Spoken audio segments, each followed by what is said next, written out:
and welcome to the Committee of the Whole meeting of the Sunshine Coast Regional District for Thursday, January 11th, 2024.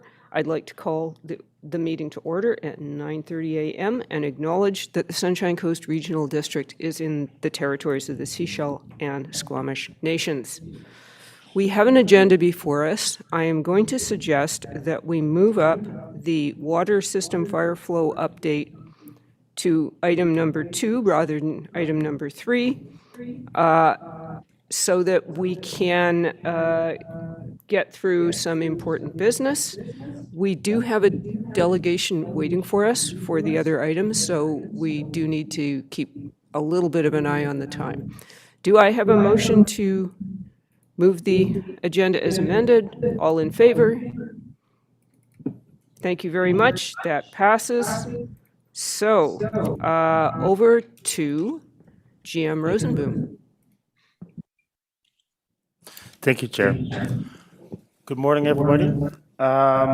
We're here. There are some. Darren's good. No, Darren did. No, he's not. Darren's good. It's over there somewhere. Oh, is it Darren still?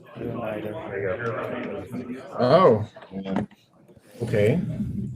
Everybody. Little arrow. And then leave computer right there. Is this better? Test, test. Yes, this sounds better. Okay. So, thank you very much, Chair. Good morning, everybody. We're here today. I'm here today with our Manager of Utility Services, Shane Walkie, and our Manager of Planning and Development, Jonathan Jackson, to present to you a report on recent modeling we completed with respect to the fire flows in our systems.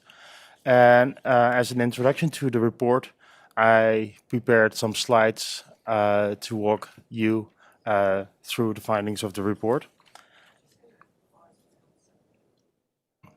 Just checking in. Can the folks online hear clearly? Is the volume okay? Okay, good. Good. Thank you very much.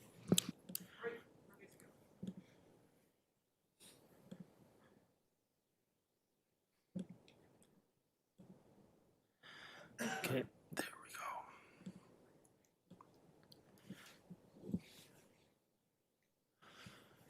So the agenda for today is, first, I will provide the answer to the question, why is water modeling actually completed at this point in time? What is a fire flow and how is it determined?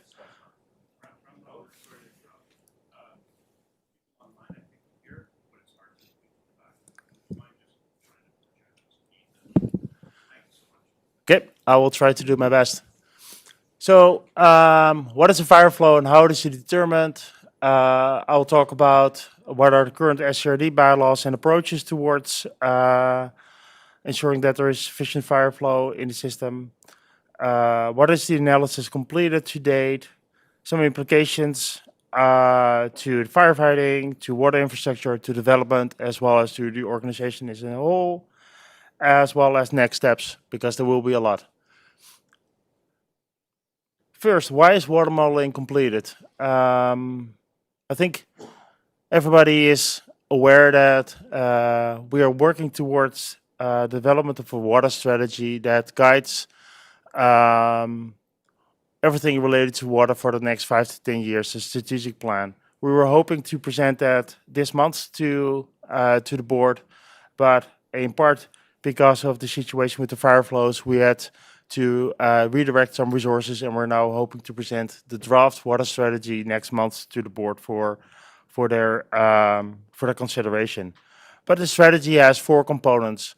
One is it's focused on, one pillar is water supply, the other pillar is everything related to our water infrastructure, operation and maintenance of it. The other one is related to water efficiency, and we have a pillar around water source protection.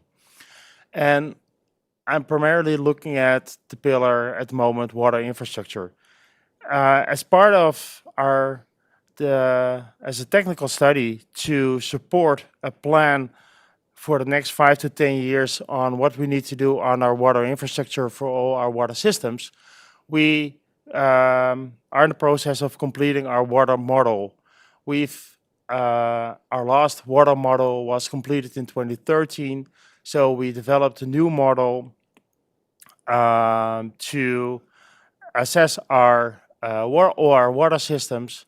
And one of the criteria, one of the items assessed as part of the modeling exercise is the amount of fire flow we have in our systems available at this point in time.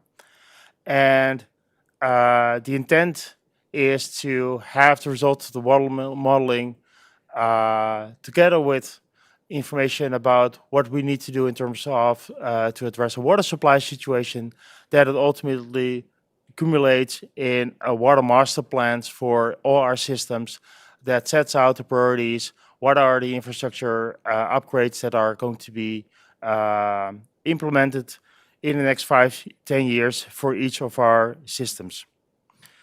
And to the right, there's a word added, and that's called Fire Flow Action Plan, and I will talk about that more later. So to summarize, the water modeling was completed to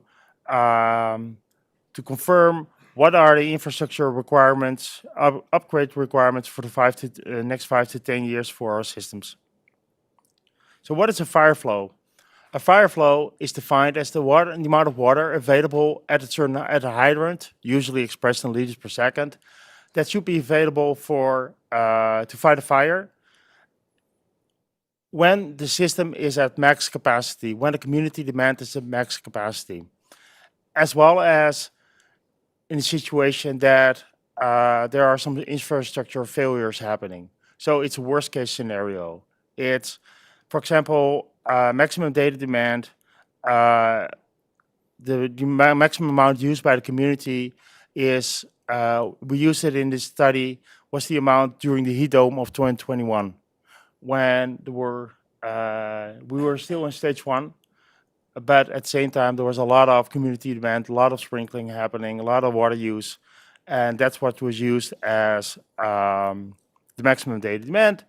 And at the same time, as part of the analysis, we assumed that there were some infrastructure failures. For example, if there are multiple pumps in a pump station, that one of the pumps would fail. So it's really, fire flows are determined as really under worst case scenario. But the maximum data demand, as I indicated, is determined by the community use at a certain day, but also operational losses. As part of our operations, we sometimes have to flush water mains during construction, etc., as well as, of course, leaks in the system that are contributing to the maximum data demand. What are the current SRD bylaws related to fire flows? The one related to subdivisions is dating back to 1987, and that's bylaw number 320. And we have one that's dating back to 1995, and that's 422. And in both, there's a provision that extensions to water systems and upgrades to extensions to a water system are required to provide 60 liters a second for the period of an hour. In 2013, an assessment was completed as part of the work done on a comprehensive regional water plan, and so a fire flow analysis was completed at that time, and certain actions were identified at that time, and I will come to that later. North and South Spender, we never did a fire flow analysis, so this is the first time those systems are assessed on this particular item. So the comprehensive regional water plan, the approach used in that plan was that 60 liters a second was sufficient for all urban areas, and 30 liters a second was considered sufficient at that time for all rural areas, all electoral areas, as well as parts of West Seychelles at that time. And it was based on the guideline from the province in 2007. The recommendations in the comprehensive water plan was to make some infrastructure upgrades to meet the above listed fire flows, as well as to undertake a risk assessment if the 30 liters a second approach for the rural areas was reasonable, what the risks were to the community and to the SJD as an organization as a result of that. That risk assessment was never completed. The other recommendation was to, based on the outcome of the risk assessment, to update the SJD bylaws to 30 liters a second if that was deemed to be desirable. This work was never completed. However, staff continued to use the 30 liters a second for rural areas as the standard, so that's lower than the bylaw.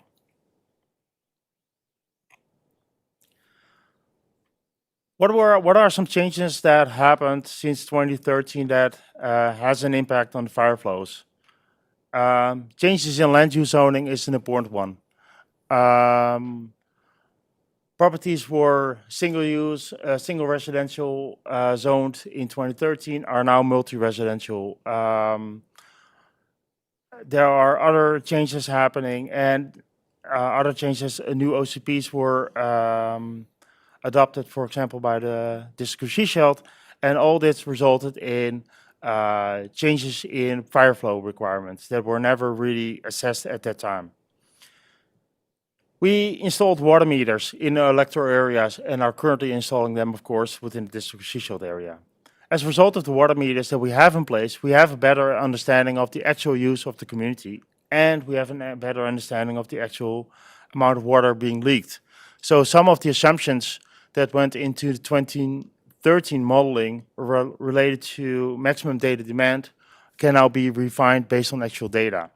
There are still estimates included in the current analysis because we don't have the meters installed yet in the seashield area, so we had to do some extrapolation there in terms of use, but we have a better understanding of it.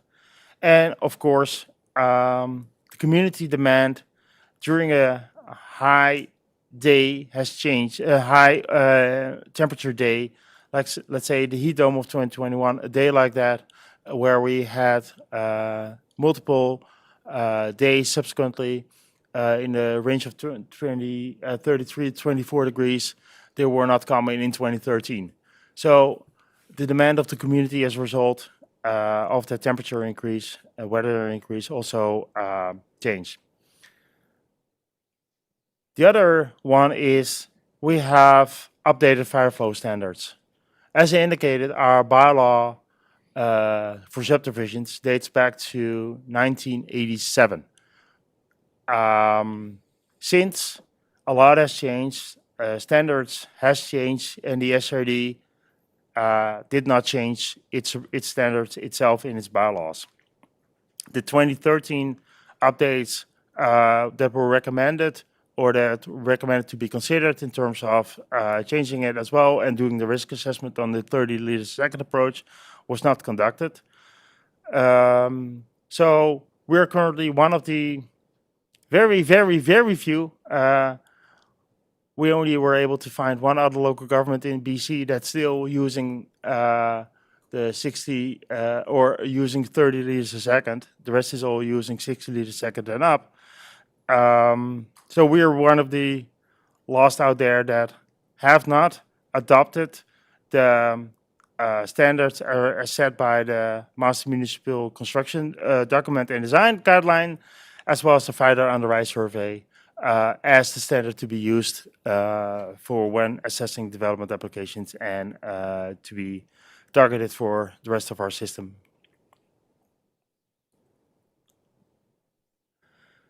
And maybe on those standards, so these standards are not provincially regulated. The province is not regulating the fire flow standards. The Fire Underwriter Survey, for those who don't know, it's an organization that provides guidance on and rates fire departments on their ability to fight fires.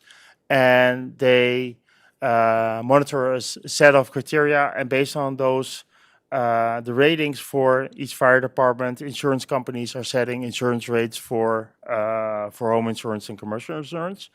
And the Master Municipal Construction Document Guidelines, the MMCD, that's the professional body that sets engineering standards to be used for municipal construction.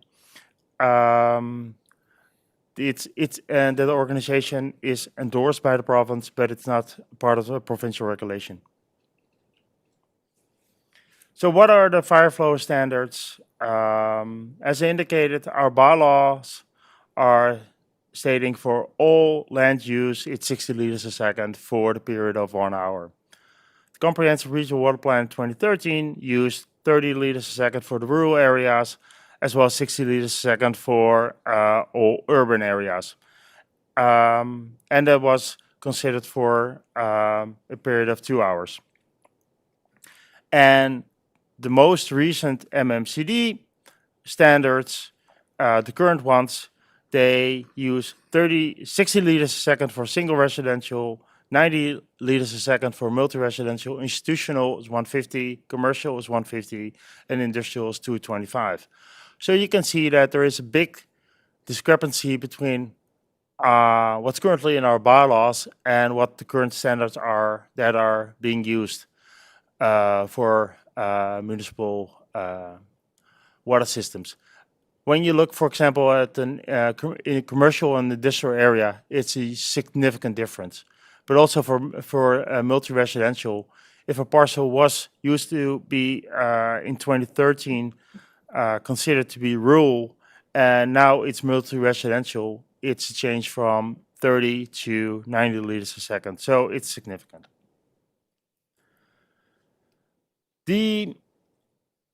In December, staff were being presented by our consultant with first results of the water modeling analysis.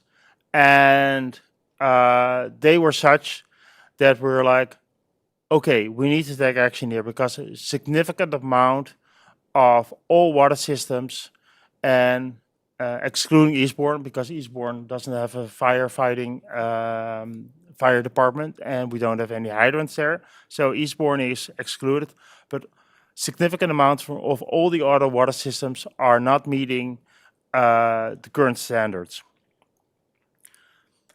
And we would love to have been able to present today the final maps, but we're not, because we're still fine-tuning them with the consultant, and we're presenting them at the January 25th meeting. So at the January 25th meeting, there will be maps presented with the fire flows available, currently available, as well as the projections for 2046, so 25 years from now, so that we can do an assessment of what's the situation now and what could the situation look like in 25 years from now based on population growth. However, based on the fact that a significant amount of our water system is not meeting the current fire flows requirement, we felt that it was prudent at least to inform the board about that today. So that's why this is the first opportunity we were able to do that, so that's why we're here. Further water modeling and data analysis will also after January 25th be required for some areas to really hone in to see if they meet the current standards from MMCD and Fire Underwrite Survey or not. So the January 25th results will provide a good overview picture, but if you really zoom into certain areas, there is further analysis required. What does it mean? What is the impact to firefighting efforts currently by the fire departments on the Sunshine Coast? As I indicated earlier, the fire flow analysis is a worst case scenario and does not represent the general situation on a day like today. We're not, because the community demand at this today is far below the maximum data demand as in 2021 during the heat dome. It's about half of that. So there's plenty of enough water in the system and pressure is available to fight fires. That's not of concern. However, doesn't mean that there's no need to start thinking and planning on how can we improve the fire situation, because climate change is not stopping. So the maximum data demand, the amount of water used by the community, might continue to increase in the years to come. Fire departments also have currently other means to ensure that the fire is extinguished, even if there is a little bit lower pressure at a specific hydrant. What they can do is they can start pulling water from nearby hydrants. Sometimes there's a difference between the different hydrants in terms of the pressure, depending on elevation and where they're located. There's an option always to haul water from other hydrants or surface water sources close by. And mutual aid from other fire departments is a common method to use as well to support one of the other listed measures. So currently this practice is in place, and fire departments are prepared to implement these measures if they see that a fire hydrant at this point in time is not able to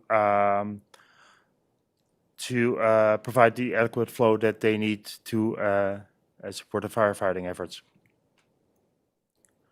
Implications to water infrastructure. There are several ways to increase the fire flow at a specific location.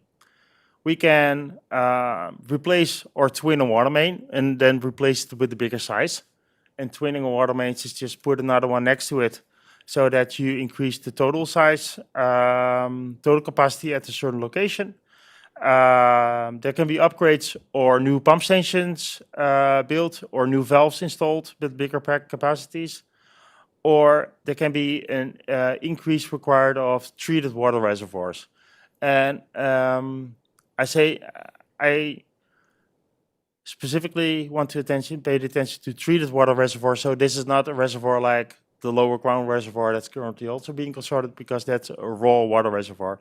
These are reservoirs like we have available at the top of Welcome Woods or Selma Park or on Reed Road, that are actually ensuring that there is sufficient pressure on everybody's steps when they open the tap, that there is sufficient water and pressure available. So those are the treated water reservoirs, and we have several of them all over the system. So what we need to do is we need to develop an comprehensive plan of all the infrastructure upgrades that would be required if we want to meet the fire flow requirement current standards in all our systems.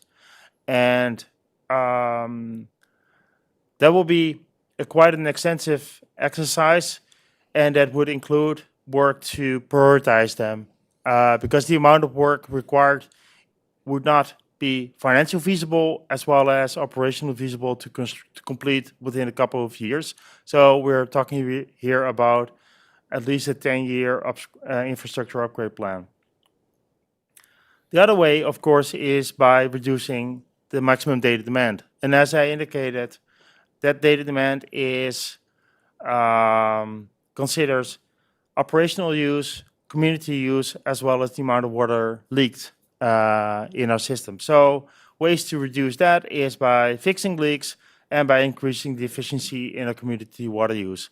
And both are already high priorities for the SRD. They are in the strategic plan to be as a top priority to be worked on. So significant progress on both items has been progress has been made since 2013 on these items, and there's a clear direction that an intent to reduce that further. I also want to, before I talk about the implications to development, I want to explain for everybody awareness, what is the current process for the review of a development that requires a water connection. So when a development is proposed to the District of Sechelt or the SRD that requires a new service connection or a bigger service connection, we receive a referral or an application is made to us directly, and we review that against our standards. So at this point in time, until today, that for fire flow, we reviewed it against the standards, the approach as used in the comprehensive regional water plan for north and for the regional water system in north and south Pender. We subsequently have, together with the developer and the engineers, we confirm what kind of infrastructure upgrades are required to meet those standards. Subsequently, the developer funds the required infrastructure upgrades. They also pay development cost charges, DCCs, to cover the costs related to increased demand on the overall infrastructure. Staff subsequently does all kinds of inspections during and after construction to make sure that the works are constructed in such a manner that they actually meet our standards. And when everything is considered in order, as a quit claim is signed, and we take over the infrastructure installed as part of the development. And just to clarify, we're talking here about the infrastructure not on private property, but on the public, the roads primarily. After the quit claim is signed, we are responsible, the SCRD is responsible for the operating, maintenance, and replacement of the infrastructure.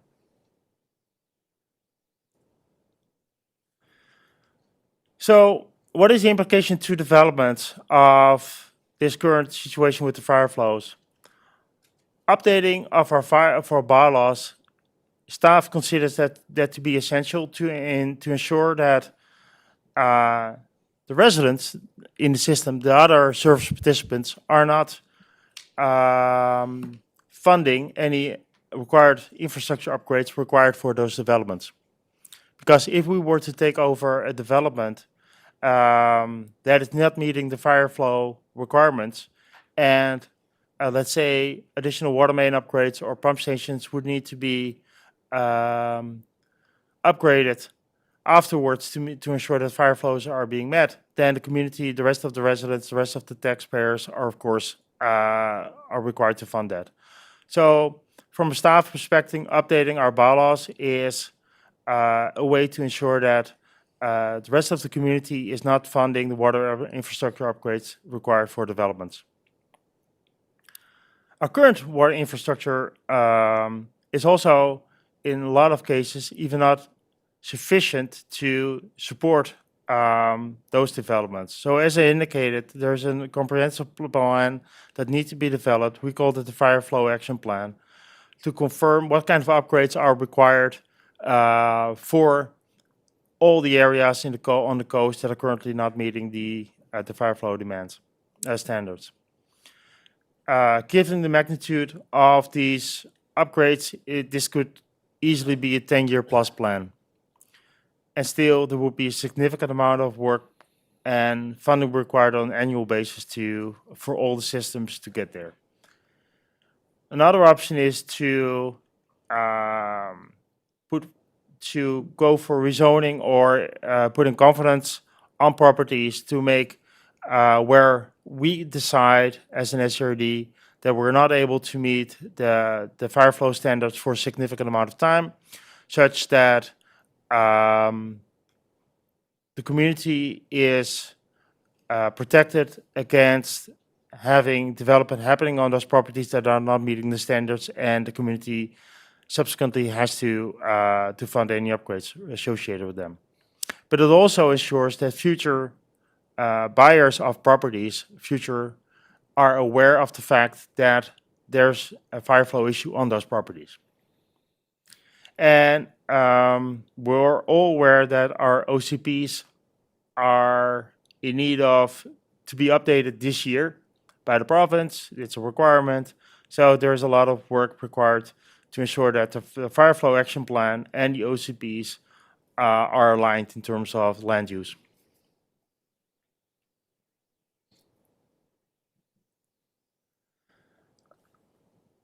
Yes, this is readable for, I think, most people.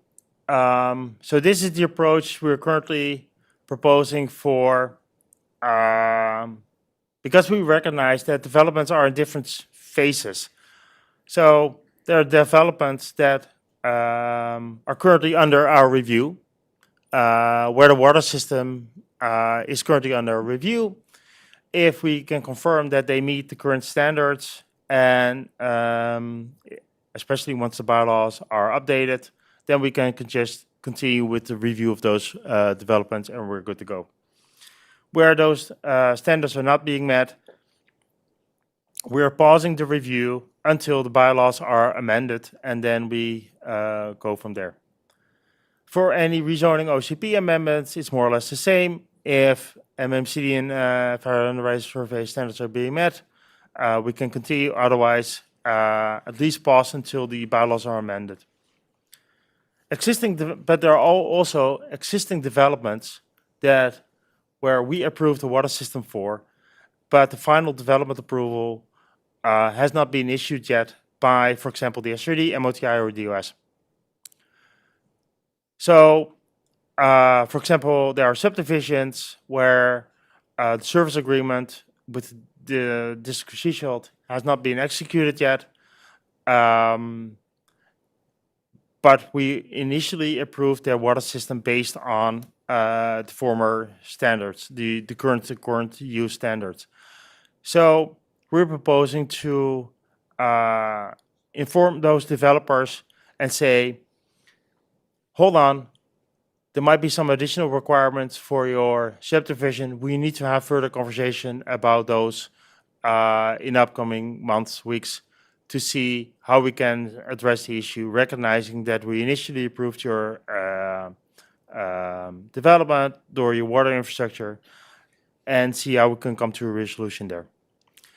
And there are also, of course, all kinds of projects that have been recently approved by us, and construction is underway. And in those cases, we'll send a letter to the developers and the engineers, informing them about the fact that they are not meeting the standards, and that might result in some conversations with some engineers and developers about other measures they can take. This approach also ensures that other local governments, as well as the bylaw, the building officials in those other jurisdictions and in our own jurisdiction, are able to assess this information as well and to confirm if, from a building permit perspective, they might require additional measures to be in place when the current standards are not being met.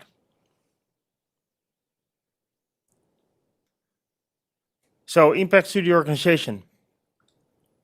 This work has not been considered as part of our work plan for the upcoming year or years. We will require additional staff and contractors to do this work, as well as to do other work that's currently on the work plan. Hence, we're preparing budget proposals to be presented on round 2 budget meetings early February. We will need to consider the fire flow situation as part of our OCP update process. And there will be an additional lens added to that already complex process with the tight timelines. And as part of the fire flow action plan, we also need to start developing a funding strategy on how are we going to fund this. So what are the next steps? On January 25th, we're going to present the initial results as indicated. The consultant will be here. We'll present the initial results to the community and to the board.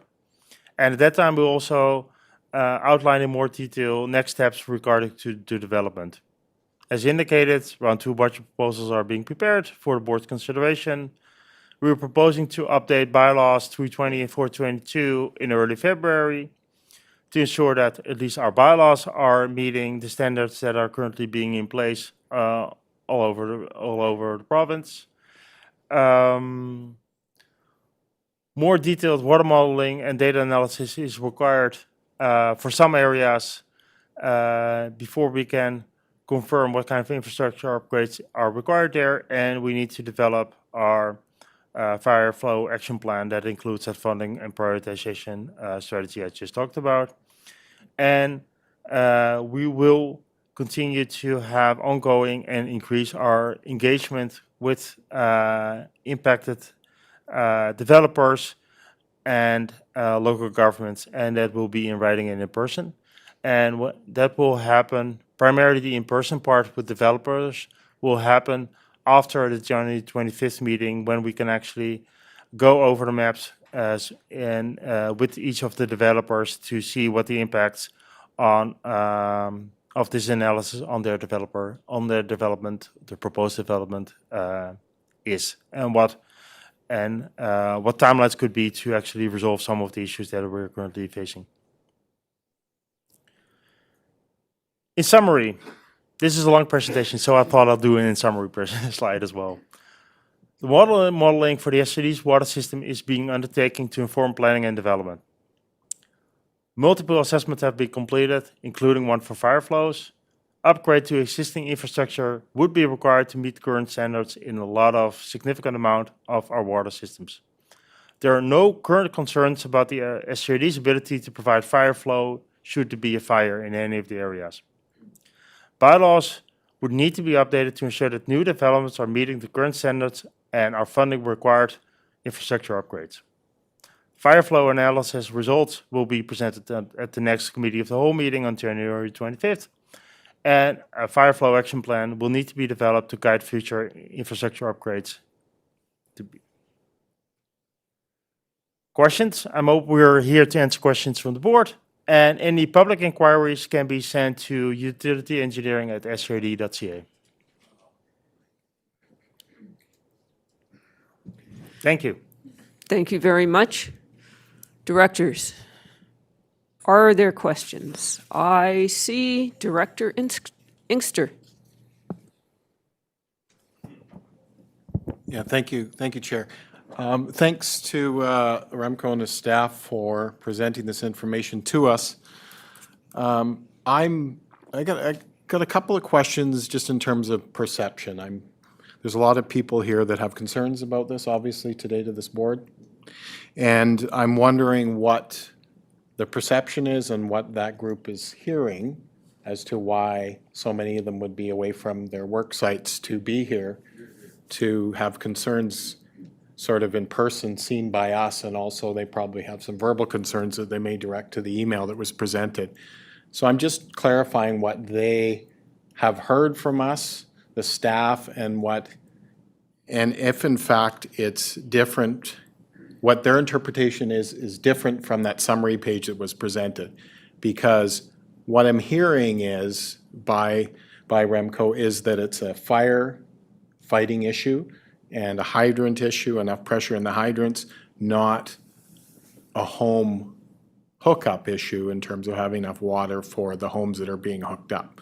So that's just my initial set of questions, just to really clarify what the issue is here so there's no confusion. Thanks. Thank you. Staff, can you manage that? Thank you, Chair. I will try. Yes, correct, Director Inkster. We're not talking here about the daily supply of water to the community. We're not talking here about if we receive an applicant, if we receive an application for, hey, I got a single residential zone property, and there are provisions that I can build a second house on my property, and I would like to have a second water connection, or I want to build that property, I want to build that house that will increase my demand. Can we accommodate it or not? I think we will use that risk management approach on those situations, but highly likely that second we will not have any concerns about the development of that second dwelling on that property. The increased impact on fire flows will be very minimal. We're talking here about worst case scenario, and we need to ensure that we do our planning and upgrades so that we are able to meet the future demands of our community in terms of fire protection. It's I think responsibility of the, I feel there's a responsibility of the local government to ensure that we can long-term adequately, according to and as per professional standards and that are being used as well as the construction industry, as well as in the firefighting sector in terms of the fire underwriter survey, that we are able to meet the standards that long-term that they are setting, that we're not providing less firefighting capacity, ability to our community than is common. That's really what we're here about. We're not here about the data use and there's also no initial connection between any of this work and the water supply situation we're currently facing. Increasing supply will not address this situation because it's an infrastructure. Pipes are undersized, valves are undersized, pumps are undersized, and we don't have enough capacity in our reservoirs, treated water reservoirs. Thank you. Director Stanford. Thank you, Chair. And just to be abundantly clear,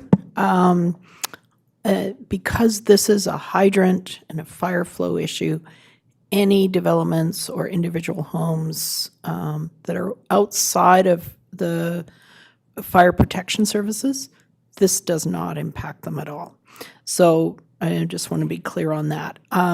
The other question I have through the chair is future water systems that we're considering bringing into the SCRD. Are they impacted in a way by this new information, and how we're going to look at that? Thank you. The board directed staff to confirm the feasibility of taking over the water systems in Dream Valley and Hopkins Landing. I think those are the two you're referring to.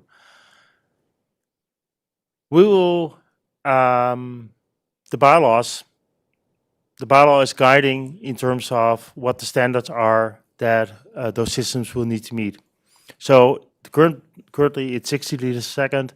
If the board decides in several weeks to update the bylaws, they would have to meet those updated bylaws.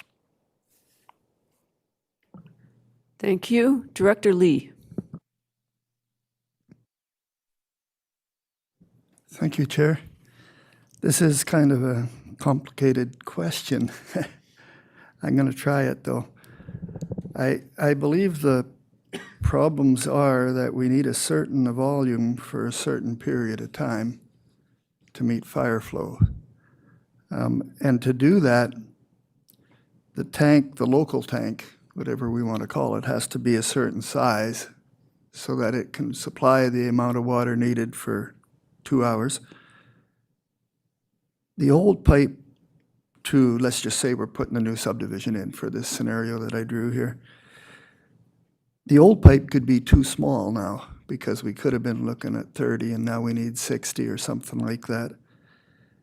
But a person is putting in a new subdivision, say 60 homes, they're going to know how big the pipe needs to be for that subdivision, so they might have to put in a bigger pipe than they originally thought, right? So they'd bear the cost of that. I understand that part. What I don't understand is who would pay the cost of upgrading the old pipe to a bigger one and making the existing tank bigger so we could have the water. Is that part of the discussion right now? Like, how are we going to deal with that? Or is there something there I missed in the report? Staff. Great question. Yes, you're correct. That's part of the discussion. Okay, example. Area, property, was in 2013 zoned as or considered to be rural. Now it's considered to be multi-residential.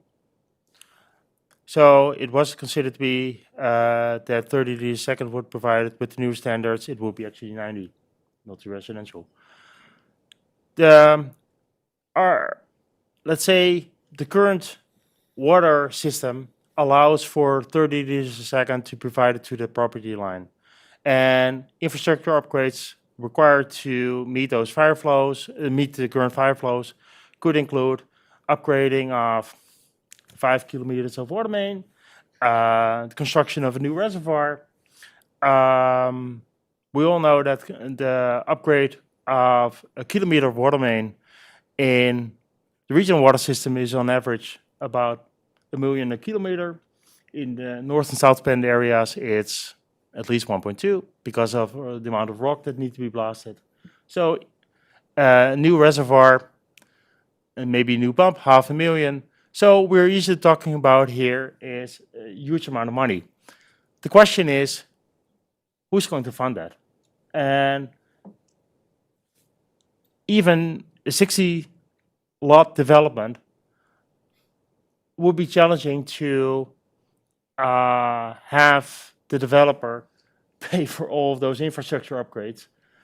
But at the same time, by not having the development pay anything into those required upgrades might also not be fair to the rest of the current users that are now have to pay for those upgrades at some point in the future. So what we have to do is we have to identify,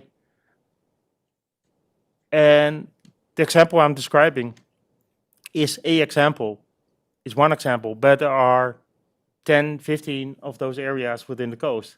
So we have to define for each of the water systems in water service areas in north, south, as well as in the entire regional system, what are all the upgrades required to, and how are we going to prioritize them? And it could be that this 5 kilometer water main upgrade that I just, for this one development, that the SRD considers that that's a high priority area. We need to do that anyway because of it's too low in the area.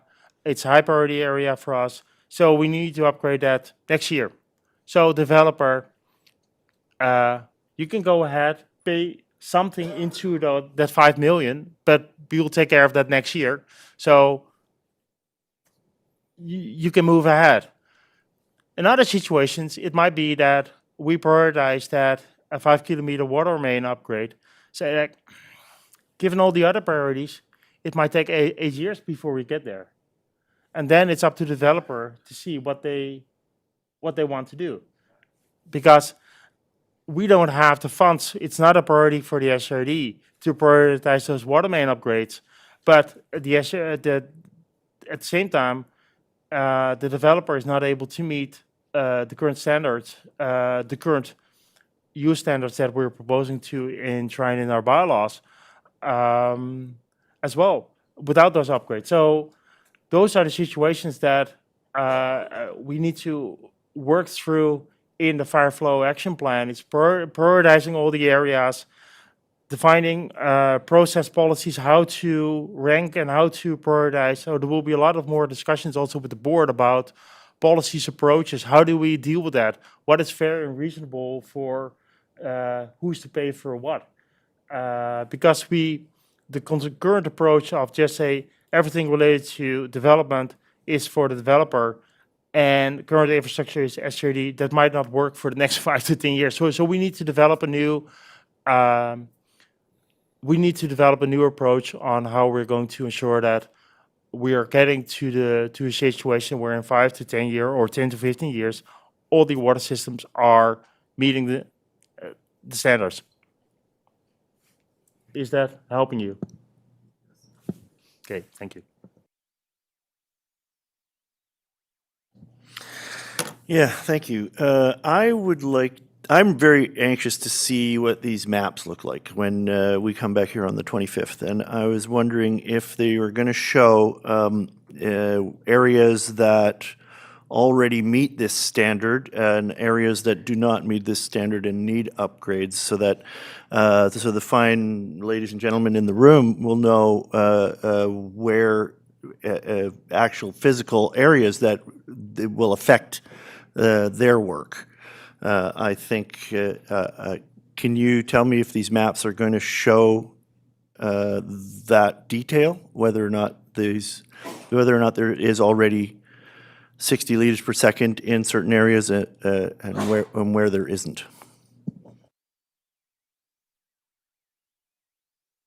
Thank you. Thank you for the question. It's for the chair. What we will present is the actual fire flows as we're currently have modeled them for 2021, the year that we used the data for, as well as 2047, 25 years later. So based on that, anybody can see what we've modeling that the fire flows are.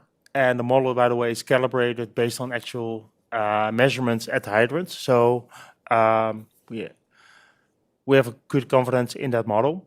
So based on that, anybody in the audience, any developer, anybody can see, okay, at this hydrant, what is modeled that is currently the fire flow available, and how does it change most likely change in the next 25 years.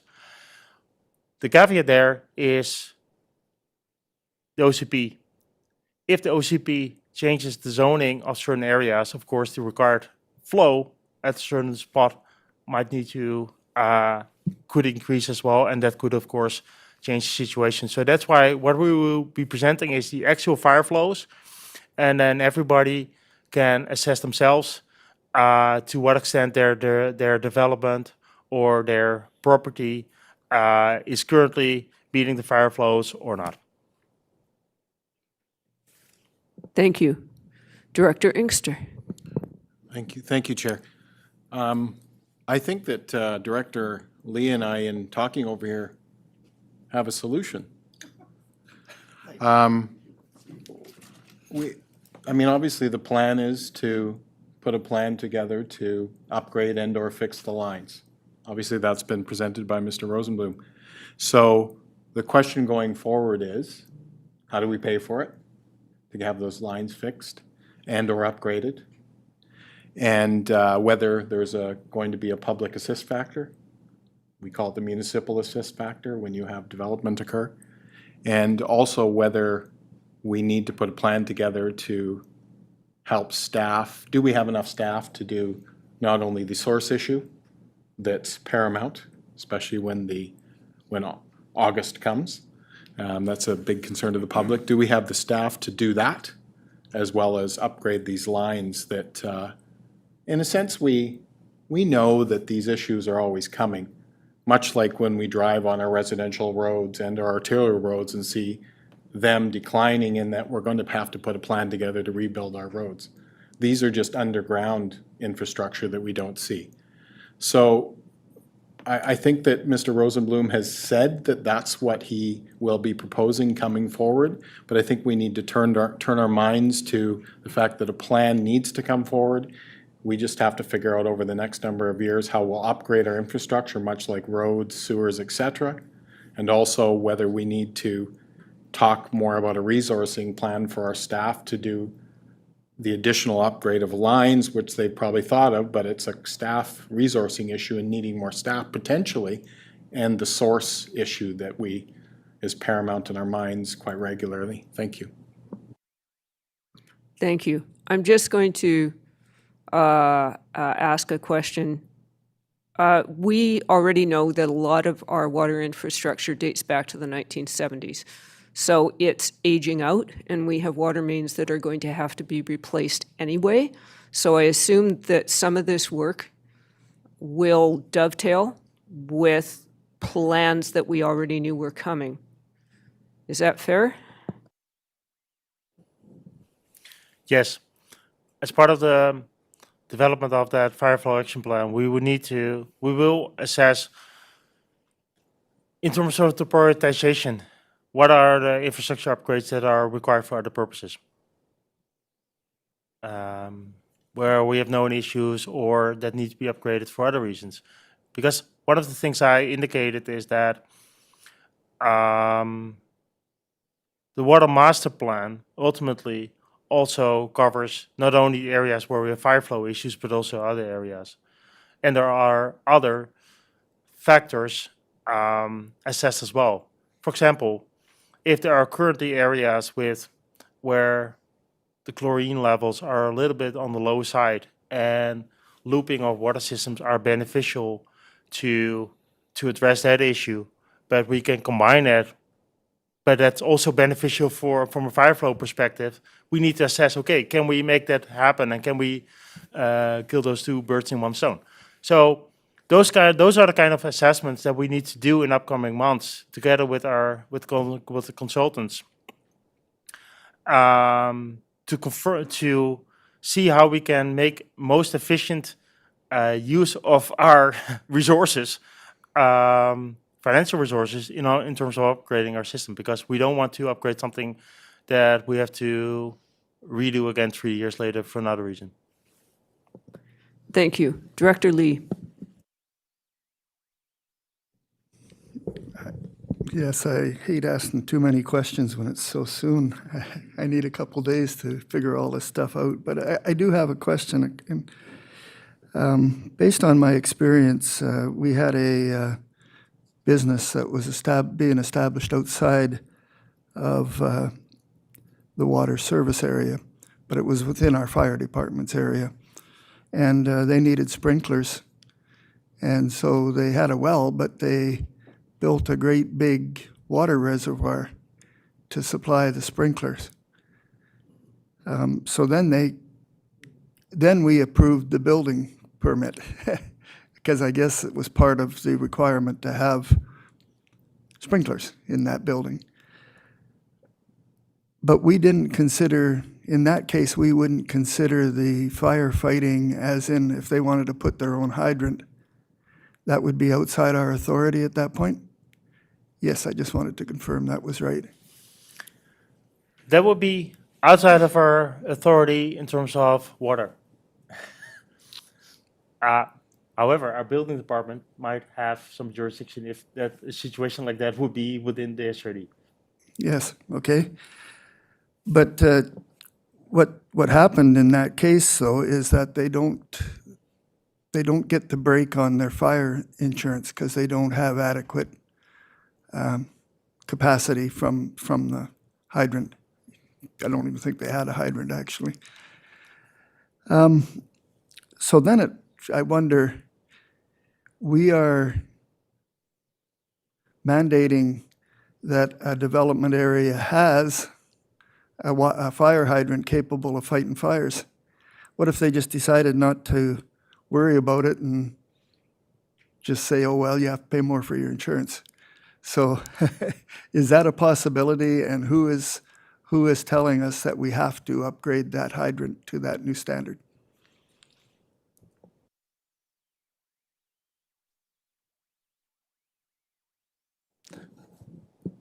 Thank you very much for the question.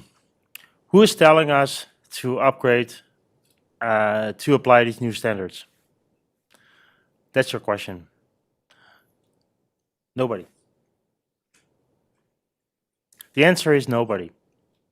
The MMCD are guidelines, design guidelines for local governments to be used, and which is a professional standard that is being used by a professional engineer. So any engineer in the province knows that the MMCD standards are the standards to be used, and that it's professional best practice to use them.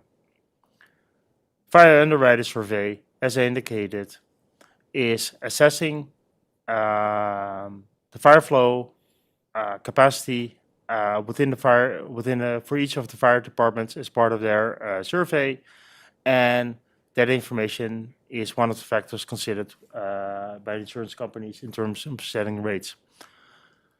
So the last fire underwriter survey that was completed was, I think, as far as I'm aware, was several years ago for the Half Moon Bay area. And when you look at the score for fire protection flow, I think about half of the amount of points that can be gained was gained because of certain deficiencies in the fire flow compared to what they would like to see. I can totally see that if we would not adopt these current standards into our bylaws, that over time the fire underwriter survey will even drop the score lower, and that might have an impact on the entire rating of our fire department and subsequently of the home insurance rates. Thank you. Just to follow up on that question of my own. So it sounds like these standards are for everywhere, urban areas as well as rural areas. Is that, well, this is a big question, but is that realistic? Like, should we have the same standards as Metro Vancouver? Thank you for the question. It is, and maybe Manager Jackson can talk about this a little bit more, but there are changes by the province on what is required on single residential properties in terms of amount of development. And because in most cases that is oriented to increase the amount of density that can happen on a single property, including in rural areas. Yes, thank you for the question. Perhaps I can add a little bit more context here too and zoom out a little bit to some of the latest changes that are unraveling right before our eyes with the province and new legislation. And staff are aware of the interface with the new legislation and this information that's before us today. I might go back to earlier last year when staff brought forward some information on regional growth baseline data. And that really looked at constraints and opportunities for where we can grow as a community.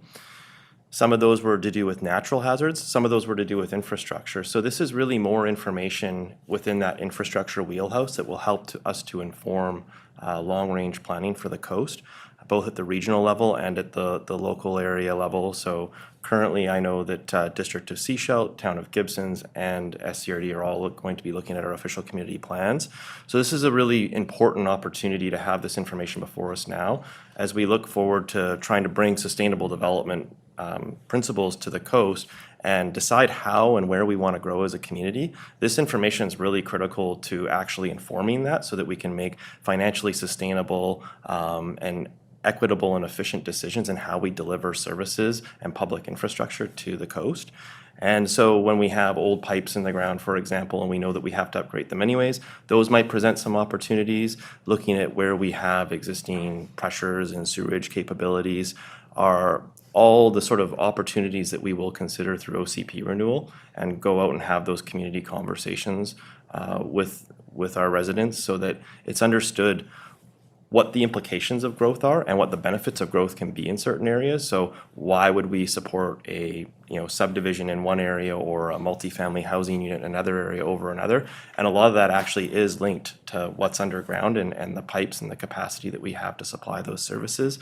And ultimately, it all relates to how we pay for that at the time of bringing new growth and also how we maintain that over time with long-term taxation. So I'm hoping that's some helpful context here in terms of what this actually means. And there is an opportunity here as much as it is certainly a current problem that we're trying to solve. It also does present opportunities for us to look forward into the future and how we interface with trying to supply a full spectrum of housing for the Sunshine Coast. Thank you. Thank you. Director Toth. Thank you, Chair. Actually, I have two follow-ups based on both of these threads here. So, the MMCD requirements seem ridiculous, to be perfectly honest. Like, they seem way overkill. You're talking about 430,000 to 1.6 million liters of water in a 2-hour period, depending on the classification of the property, which, speaking to that, are we Metro Vancouver? No, we are not. What is a reasonable level for fire flow, given that we do have mutual aid, given that we can transport water from other hydrants? So from that perspective, I recognize that MMCD is an easy set of standards for everybody to adopt, including the fire underwriters. But at the end of the day, it really is that balance of risk management and what impacts to fire insurance might be for future homeowners. And so my first follow-up is, does fire underwriters actually offer alternative pathways to compliance? recognizing the cost to implement MMCD standards across the system, do things like shuttling water and other activities actually weigh into their ratings? Or is it just based on engineering? Thank you. Thank you for the question. Based on my rather limited experience with firefighting, but having reviewed some of the fire underwriter surveys very recently, yes, that's another thing they consider. Things like training of fire departments, ability to the fact that there's mutual aid, etc., etc. So it's a whole suite of factors they're considering, and the availability of fire flow is one of them. And I want to follow up on your remark in terms of the rural nature of our area. I even very recently I looked at, for example, comparable areas like RDN, Regional District of Nanaimo. They are using these standards. Other rural areas are using these standards as well. We're the only one that are not. And 60 liters a second for single residential is a big jump from 30. I recognize that. It's double. But for example, an area as where we are located right now in our office, the hydrants outside here are zoned 30, while we are sitting next to a mill. So you're faced with situation like, what is the community risk? What is the fire community risk that we're accepting? Are we accepting, if we accept a lower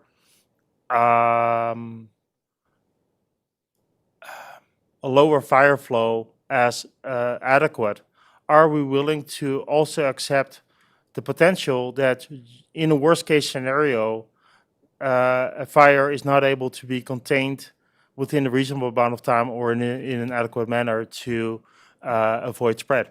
And with climate change, increased amount of interface fires, especially during hot summer days, I think that is something that the SRD would need to consider is what is the fire risk that we're willing to accept in our community? And if that's lower than the one that the Fire Underwriter Survey and MMCD are basing their standards on, I think that is something that the SRD can do. But that is ultimately the assessment that the SRD would need to undertake. Thank you. Director. Oh, sorry, CAO. I didn't see you there. That's okay. That's okay. We've got a full room, and thank you, Chair. Just to follow up on what Remco was saying, and appreciating that we've tried really hard to bring as much information as we could to this meeting today, knowing that we have another one on the 25th. Some of these questions are hard to answer, and we still have a lot more questions in some of these areas than we do answers in terms of what does this actually mean? How does this relate to those standards? So we're trying to provide the best information and answer the questions as well as we can. If we seem to be struggling, it's because for some of these questions, we do not know what the answers are yet, and we're trying not to speculate. But we've been putting a tremendous amount of resources into this in terms of trying to figure out what this means, get information out early, even though that information isn't complete, and recognizing that we have a lot more work and conversations to have in order to figure it out with everybody. Thank you. Now, just from a time management perspective here, we have another delegation waiting for us to talk about the Langdale well. So I would like to wrap up the director questions within the next couple of minutes. Then I am going to open it up to a few questions from the gallery, hopefully not questions that are going to be addressed on January the 25th, because we've got another meeting coming. And then hopefully we will be able to move to the Langdale Wellfield report at 11 o'clock. So Director Bax, unless anybody else is really anxious, you are the last director question. I was looking around the room to see if there was anybody that was versed in the fire service, and I realized that it's me. Oh, very good. All right, so I've also spent 6 years as a volunteer firefighter in Roberts Creek, and I've been on the end of the hose over at the mill trying to put it out. And I know that the monitor, which is the stationary hose that's on the top of a fire truck, can shoot out about 150 liters a second. More if you want to. So that, right, and one of the things that we do is we hit it hard from the yard. We go in and we dump massive amounts of water on a fire that's, and the shuttling of water is, Roberts Creek has been working very hard at becoming a superior water shuttling department. They haven't been certified as such yet, but they're working hard on it. And that is the 2-hour flow of 100 liters a minute. Or well, I forget what the exact numbers are, but they're working hard on it. They haven't achieved it yet. They've been working on it for 3 or 4 years now. It's really important that, and I've talked with the fire chiefs, and there's been incidents when the water almost stops because they've been drawing so much. It's really important that that fire flows are maintained, and they're huge amounts of water. Things have been changing over the years with our the way that we build, the way that we furnish our homes with things that are made of oil. The escape times for people have reduced from 15 minutes down to 5. And so I speak from experience that this is an important advancement for our community. I know it's not going to be cheap, and I know some people are going to have to bear the cost. And I'm very, and I'm waiting for our next meeting so we can see these maps and see exactly how it's going to affect the different areas. Thank you. Thank you. All right. I will take a couple of questions from the gallery. Who? Just, okay, hang on. Anybody? What I who can do is I'll bring a wireless Okay. mic over to the Thank you, speakers. We'll because have two. otherwise, we have 2 members of the board who are not physically present, and they need to be able to hear.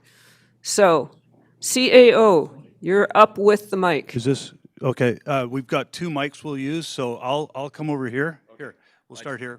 I just wanted to say you guys are in luck today. We have a room full of experts, and so we've actually organized so you don't have to. We will be very timely with that. Kai Jenkins will start us off here. Thank you, Bruce. Good morning. Good morning, everyone. Members of the SCRD Council, staff, guests, and visitors. We've got quite an audience in here this morning.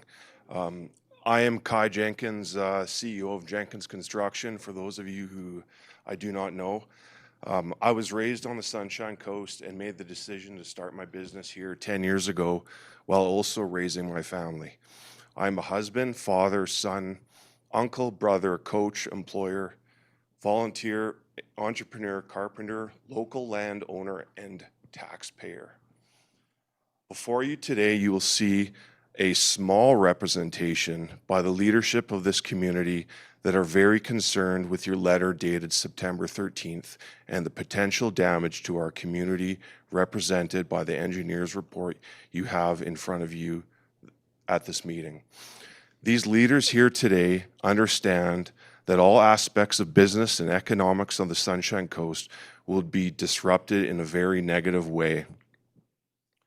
The recent development restrictions by the SCRD are unacceptable, and the timing of the message delivery the Thursday before Christmas was uncivil and cruel. Water and flow rates are crucial. There is no doubt about that, and so is housing. In fact, we need to triple the production of homes, not choke the supply for our community to thrive. For those of you unaware, the coastal construction, development, and real estate industries are the economic engine of our region. We are the majority employer of thriving wage jobs with hundreds, if not possibly thousands, of staff spread across the general contractors, professionals, trades, and suppliers. The development industry contributes to life on the coast in the most vital form by creating shelter. And our impact on the community at large cannot be forgotten. We provide jobs that allow our staff to spend money within our community, purchasing homes, dining out, buying groceries, buying kids' clothes at the local retail stores, and paying taxes, which in turn support government employees' wages. We provide the crucial housing needed for the nurses to operate our hospital and the RCMP to maintain safety in the community. Furthermore, we support a lifestyle that allows our industry to volunteer for the necessary positions that benefit our community. The firefighters, the volunteer firefighters, youth sports coaches, the board members, trail builders, search and rescue, BC Parks volunteers, it just goes on. Our coastal economy and community are dependent on all these people, the people who pay the taxes that build our community. Restricting development will have dire consequences to the entire community's economy. The water scarcity messaging alone has already scared and redirected entrepreneurs to invest in other communities. We do not want this. You are suffocating the community, from the developers to the small business owners, to the clubs, associations, and services that rely on volunteers. As business owners, we are putting everything we have into this community, heart and soul, ensuring we provide for our families and employees. We work tirelessly to see our community thrive as a whole. We expect and deserve the same high level of respect, commitment, and dedication from the SCRD board and all coast-wide planning and infrastructure professionals. You should proudly work with us and assist us to provide and serve our entire community, ensuring we all thrive.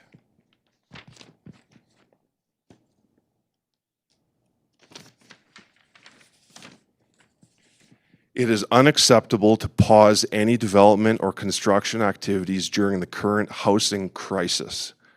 The indecision leading to the poor resource management of money, people, water, and time must pivot immediately to a culture of urgency and community service.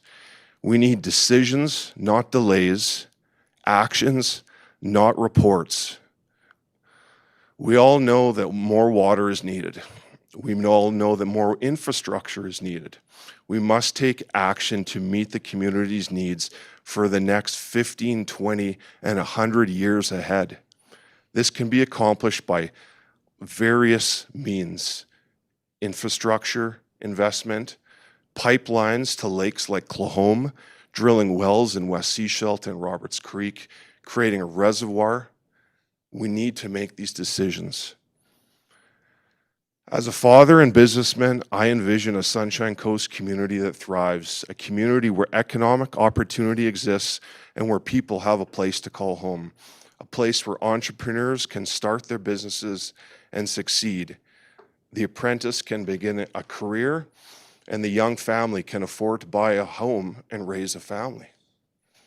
A thriving economic vision will attract entrepreneurs, investment to grow our communities, while simultaneously supporting the community. Water, transportation, recreation, parks, bike lanes, the list goes on. It's time for action, time to thrive. We come here today hoping to collaborate on solutions with expert professionals to help you find the path forward.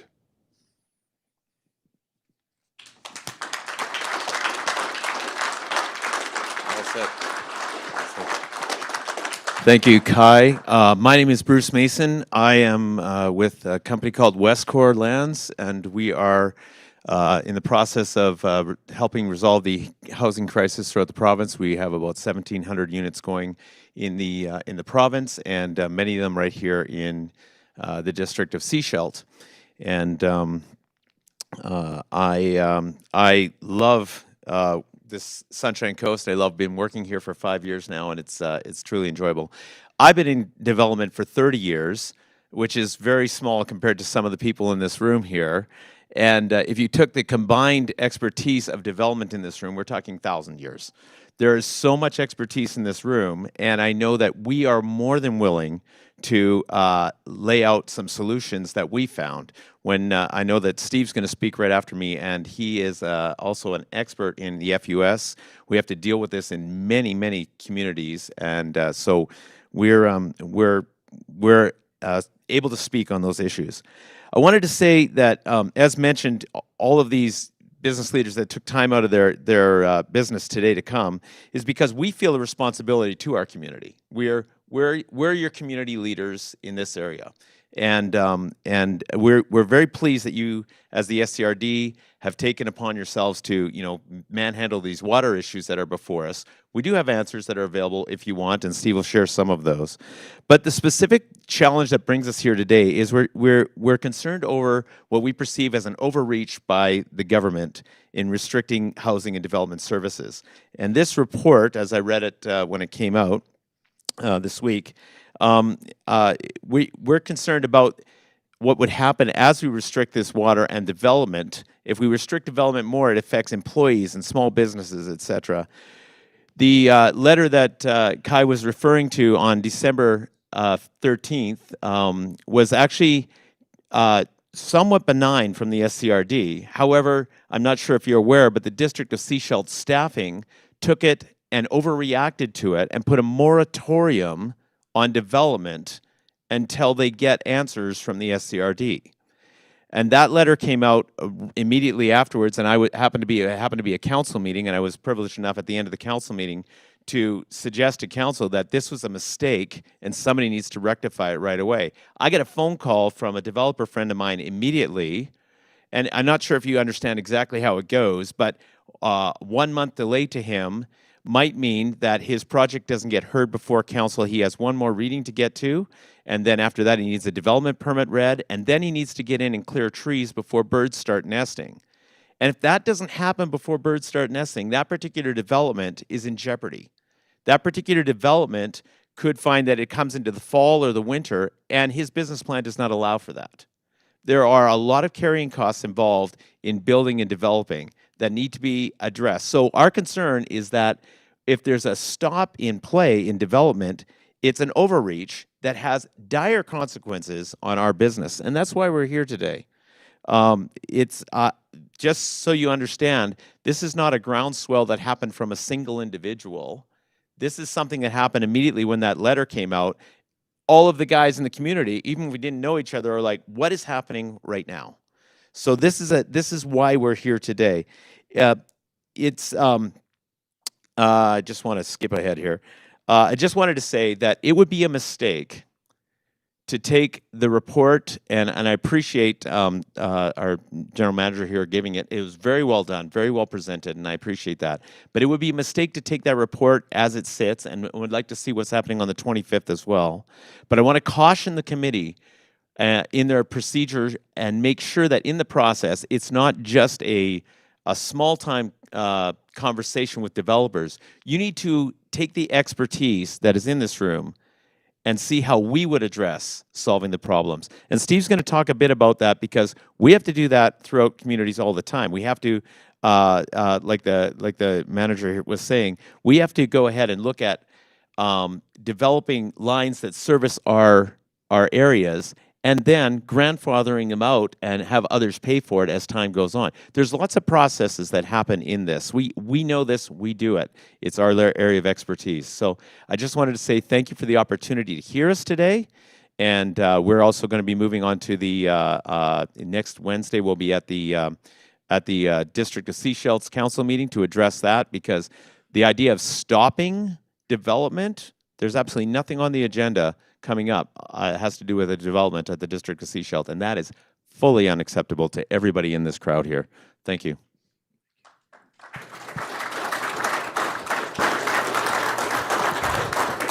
Thank you. Just 1 minute. I'm going to When we're finished here, we have to continue the board business on the agenda. We do have recommendations from staff, but there are no critical decisions being made here today, not until we get to the January 24th meeting. Thank you.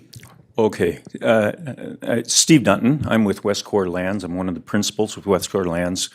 Bruce already told you, we're working all the way through the Kootenays, through Vancouver Island. And it might be a little bit of I don't want to blindside your staff. Your staff have done a good job, and they need to go where they're going. I understand that. However, most communities I deal in don't have the water pressure, and they don't have the water velocity for the projects that we're doing. Almost all of them. Nonstop. I deal with FUS as a regular part of my week. And the reason why is FUS has been around for 20 years. And what you don't know is any development we've done in Seashell, even some of the developers may not know, the engineers deal with FUS. It's not dealt with just water flow. It has nothing to do with water flow. You actually could have no water flow and still meet FUS. What you have to do is you have to bring in your architects for design, you have to bring in your modeling on your water, and the worst case scenario, you have to put in some reservoir water on site. That's the absolute worst case. I have one of those cases up in Radium Hot Springs right now that I'm probably going to have to do some water storage. However, it's done with the type of materials that we use. Our materials are fire safe on the outside. I'm also working up in the Kootenays, which is fire interface, and so I understand fire. I get it. I understand what we have to do. But FUS is not solved by any city that I deal in, any town that I deal in. You guys don't have to worry about it. We do. And nobody has come to us. And I did reach out, Dean, to you and said, Dean, we need to talk, and you haven't returned the call yet, partly because this is really difficult for staff that don't deal with it to have to now implement something if they don't understand the wholesome nature of FUS. FUS is just being dropped or will be dropped in this new building code because they keep raising, or their standards are just too high, and everybody's going to have to kind of level out and say, well, good insurers on you, but we actually have to live here. Here we are. We're in the middle of a very, very, very bad crisis in housing, and I know this, and I know what the province is doing. I know exactly what the province is doing next. The last thing we want to do is to stop housing. And essentially what we've done is we've taken water and we're stopping housing. Now, you didn't stop housing, and I appreciate your CAO's letter. It didn't stop housing. But something has went on the undercurrent, and it got over to the Seashell CAO, and he stopped housing. And they won't even look at any of our plans. That we have major plans almost ready to go. But SCRD says there's no water, and that's the way it is. The fact is low water pressure, low velocity, two different things, but low velocity is the amount of water that you can pull out of that pipe. It is a constant in all through British Columbia, and I can name many municipalities with that problem, and none of them are hitting the stop button. And right now, you can't hit the stop button. The province is going to take over, and they've made it very plain. And I know this because I wrote the report at Premier Eby's request. I know what he has got to do next. And the last thing I want to see, and this is a plea to you guys, don't stop development right now. We are desperate for houses. I go into municipalities and they don't ask me to do the 300 homes it's zoned for. They say, how many more can you give us? And I'm getting that everywhere except the Sunshine Coast. And the fact is we have people working for us. These guys have people working for them that are living in their trucks because they can't get any place to live. That is not acceptable. And it's not acceptable to just walk the other way when we see that we in this room can solve the housing problem if you just get out of the way and let us do it. And so I strongly suggest that you cannot solve this as a regional district or as a city, you can't do it on your own. And yet you're trying to. So I have taken the report and I put it in front of my engineers. I was shocked at the response of the engineers. They said, this cannot be an engineering document. And I said, well, it's been out from the engineering department. He says, there better not be any rings behind it. And I said, look, I'm asking you to review it. And he said, it's not reviewable. It's wrong. And that's, and so I have more discussions to go forward, but we're here to help you. We're here to be part of the solution. And for heaven's sakes, let us be part of the solution. We know exactly how to handle the FUS. We are not building stuff so it burns down. We don't want that. We want to look after the families that have entrusted their lives to us. That's what we're here for. And I don't know if you've noticed, but you've had big crowds in here before. None as well behaved as this crowd. I mean, I'm the worst behaved guy in the crowd, you know, and they need a hand from you guys. I mean, this has been good, but don't mistake that for the fact that we are not putting up with getting development stopped. We are going straight to Victoria next, and the development hold that was put in place until the end of this month needs to be lifted today. This is what this council needs to do, and they need to get it over to Seashell, and you need to lift it today. Otherwise, it's going to Victoria, and I don't know what Victoria is going to do, but I hear trusteeship all the time, and Chestermere, Alberta is a good example. I don't want that. I made it very plain in my report at the request of the Premier.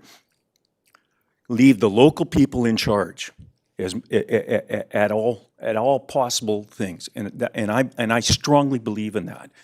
But if you stand up and say no more housing or we're going to down zone stuff, this is not the time. Read the room. All of Canada is short of housing, and it's not going to get any better. And it doesn't matter where I go, we're short of housing. Everybody has the same housing problem that Seashell has, and these guys can fix it if you just let them. So that's my comment to you. Thank you. Thank you. Is that it? Okay. If there is one more, we'll do that. Otherwise, I would like to go to our CAO just to note what our next steps are going to be. So we're coming back on the 25th. What consultation is taking place in the meantime with the developer community and with our fire departments? It's probably an easier question. I don't know if you've got a better answer to that question, Remco? Thank you. Thank you for the question. I think the primary question that I hear here in the community is about, I think the primary question to be answered by the board is related to, and I'm referring to recommendation number 2 in the report, which is updating of our bylaws. There's a decision to be made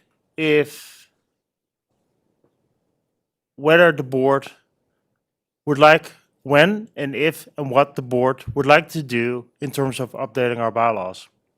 If the board is of the opinion that bylaws, that we can continue with the approach as is, where the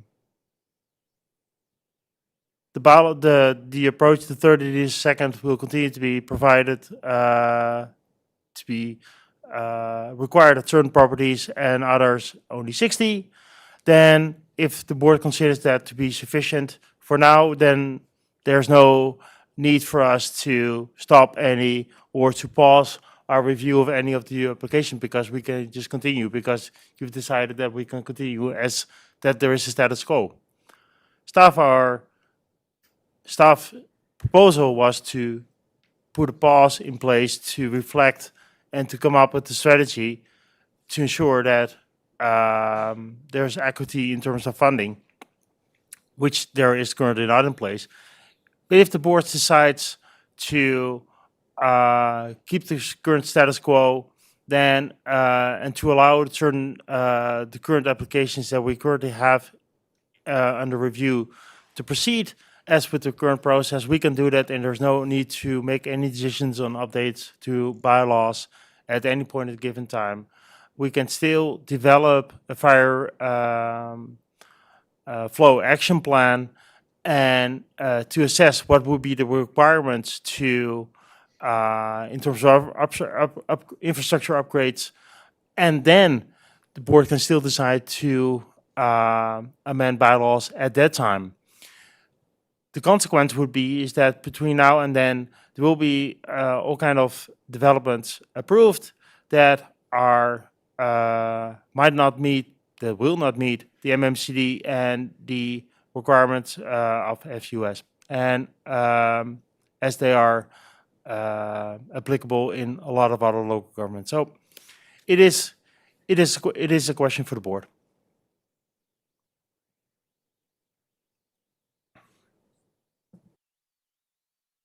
Director Toth. Thank you, Chair. I appreciate the remarks from the GM because he actually preempted my question. So with those comments, I'd like to move recommendations 1 and 3 only at this time. Do I have a seconder? I see a seconder. Do we have further consideration? So this is recommendations 1 and 3 on page 1 of the report that's addended to the agenda. Chair, if I Director Toth. if I may, just for the number of folks that may not have copies of the agenda document in front of them, recommendation 1 is that the report titled Water System Fire Flow Update be received for information. And recommendation 3 is that, and further that, a budget proposal be brought forward to 2024 round 2 budget deliberations related to next steps on fire flow requirements. I'm not comfortable at this time with recommendation 2, which would be that we bring forward bylaws for amendment. Thank you. Thank you. Director Lee? Yes, I'm okay with that motion. I have a question about the bylaws and what we should do with them, but that's outside this motion. Thank you. All right, we have a motion on the floor. I am not seeing any further hands, so I'm going to call the question. All those in favor of the motion? That passes. Any opposed? I'm not opposed. Sorry. All right. One more comment from the gallery. Hi. We are here to ask that you lift immediately the restrictions on all development. Basically you're getting all of January off. That's costing us millions of dollars, and we're here to plead with you. Remove that restriction immediately. We will work together, and we always, when we work on multifamily, look after FUS requirements. Nothing new to us. So please remove those restrictions immediately. Thank you. And now I'm going to go over to our GM. There's also a procedure question here because we're in committee right now. So anything we pass at committee goes to board, and the board meeting is this afternoon, and that is where official decisions are made. So over to GM Rosenboom. Thank you. Thank you for making the decision on recommendation 1 and 3. I have a follow-up question on our approach in upcoming months, and that is related to the remarks just made by the member of the public. Our current approach in terms of reviewing applications has been those that of the comprehensive regional water plan, where we use the 30 and 60. As I indicated before, that's not aligned with our bylaw, which requires 60 liters a second or over. So I would like to receive some direction from the board on if we need to continue with our current approach of 30 liters a second for the rural areas, 60 liters a second for the more urban areas, or if the board would like staff to follow the letter of the bylaw, which is 60 liters a second. Personally, my recommendation would be to continue with our current approach, 30 liters a second, 60 liters a second, because otherwise, implicitly, you would already raise the bar for all the rural areas from 30 to 60 liters a second. And if we receive that direction from the board today, I will work with staff to start reviewing applications again until further decisions by the board are made about changes to bylaws or not, because then we have clear direction on how to move forward in terms of the standards to be applied. Let me just get this straight. So you are recommending that we continue with our current procedure, which is 30 and 60, which is not in keeping with our current bylaw, which is 60. Correct.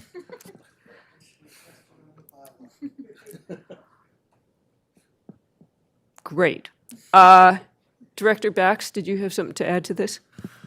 Well, I just want to make sure that people understand what we've voted for, the recommendations, and it applies to the next steps that we are bringing forward in the budget process. We're going to be finding a consultant to create the fire flow assessment plan, and then that's going to be a 5 to 7 month process.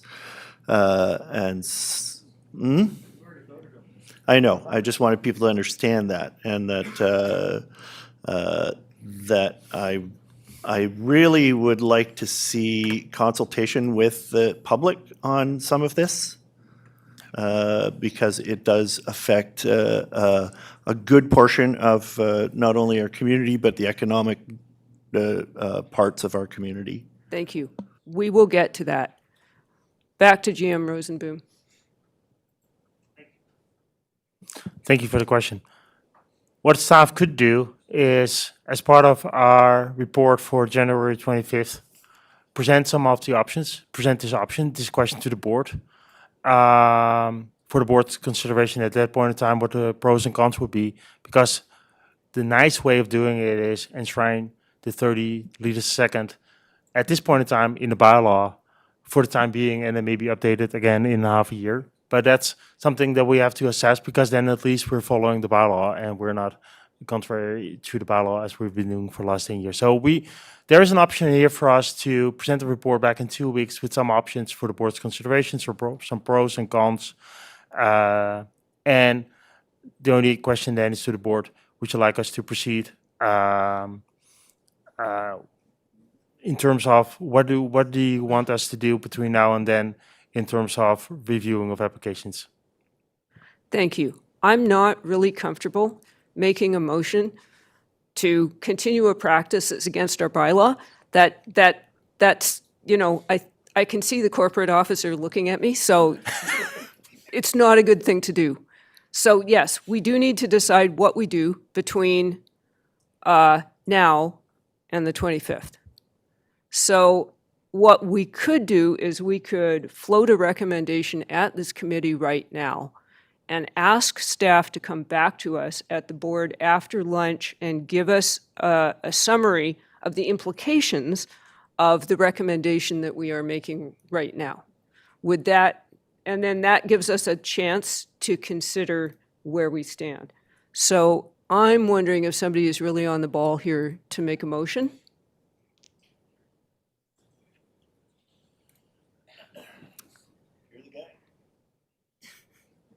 I see Director Toth looking at his mic. No, I was looking at the rest of you guys. However, I see the recommendation that's in front of us here. Recommendation 2 could be very simply amended just to clarify exactly what it is we're looking to see come back, which would be that appropriate bylaws be brought back for consideration of amendment with flows of 30 liters per second and 60 liters per second. I think that's not the question we're looking at here. I think the question is what we're doing between now and January 25th, which is, are we continuing the pause on development approvals? And since you asked me, I am okay with us continuing that work in contravention of our own bylaw. Because I don't think based on what I have heard, I don't think it would be appropriate for us to try and amend the bylaw this afternoon, which is what we would otherwise be trying to do in order to hear from the public today. Corporate officer, please rescue us. Thank you, Chair. So I cannot advise you to make a resolution to go against your bylaw, but what I can suggest is that we amend the bylaw to align with our practice, which has some legislative authority. So I think we could be comfortable continuing with our practice if we commit to amending the bylaw to align with that.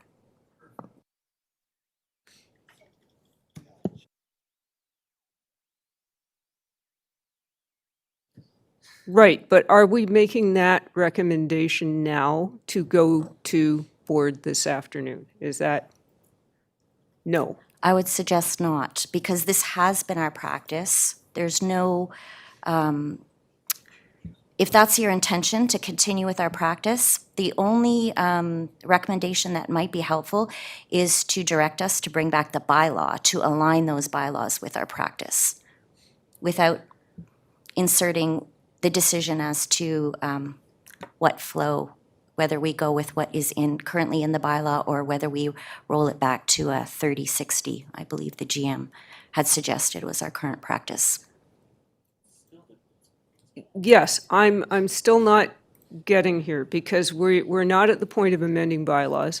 We are at the point of considering whether there should be a pause on development. GM Rosenboom. Maybe I can try to explain what I understood that our corporate officer was just saying. Saying if the board were to make a recommendation, the committee and this afternoon approved by the board would make a recommendation to direct staff to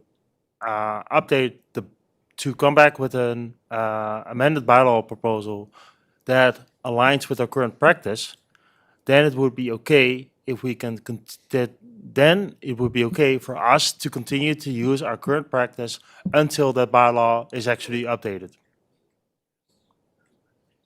Thank you. That finally made sense to me. Thank you very much. So the motion that we were attempting to make was to come back, to direct staff to come back with a bylaw revision that is consistent with our current practice. And is that the motion that you are making, Director Toth?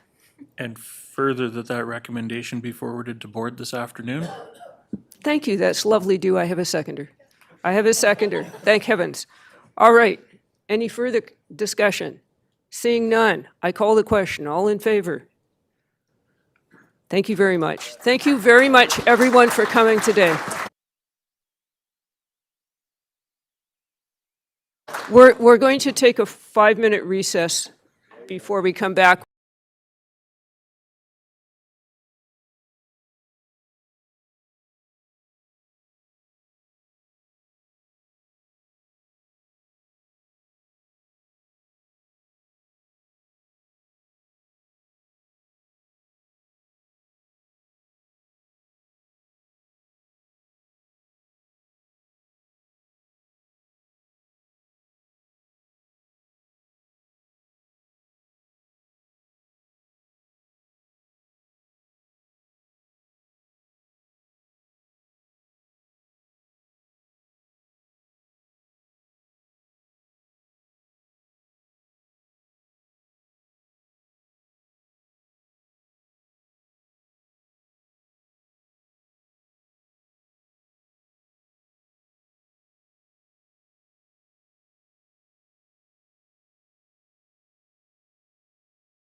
Thank you, and welcome back to the Committee of the Whole meeting of the SCRD for Thursday, January 11th, 2024. Before we get started on our delegation presentation, I would like a motion to receive all reports and communications. Moved, seconded, all in favor? Thank you. So we are back to the item, which is Langdale Wellfield Development Project Update. Presentation by the consultants of On-Site Engineering Limited. And as soon as you can beat PowerPoint into submission, we will start.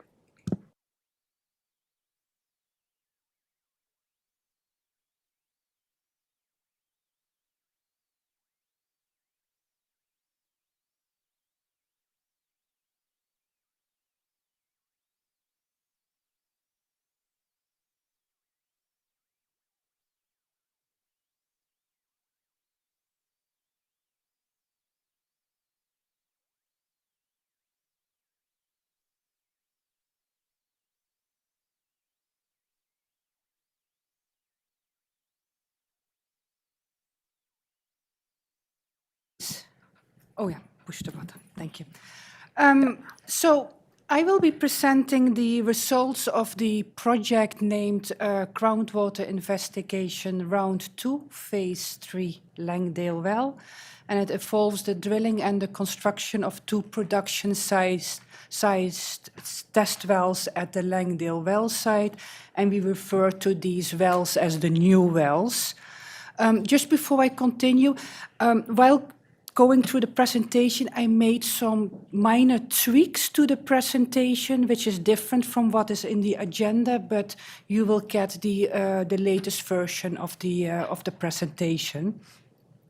So the goal of this project is really to have for the SCRD access to groundwater to meet the current water supply deficit in the Chapman water system, and to also diversify water supply sources. So the main tasks of this whole project was the construction of the 2 production-sized test wells, the new wells, the pumping tests for the purpose of different analysis, but an important one is determining the long-term yield of the production wells. Technical assessments and related reporting were completed, all in support of the water license application. And then conceptual design was completed to tie in the new wells to the Chapman water system, and related to that, cost estimates were made. Just an overview here. So you see the project site. So it is in the Langdale, the BC Ferries area, just adjacent to the overflow parking lot. And then here you see the final product, the 2 wells. For now, we refer to them as well number 1 and well number 2.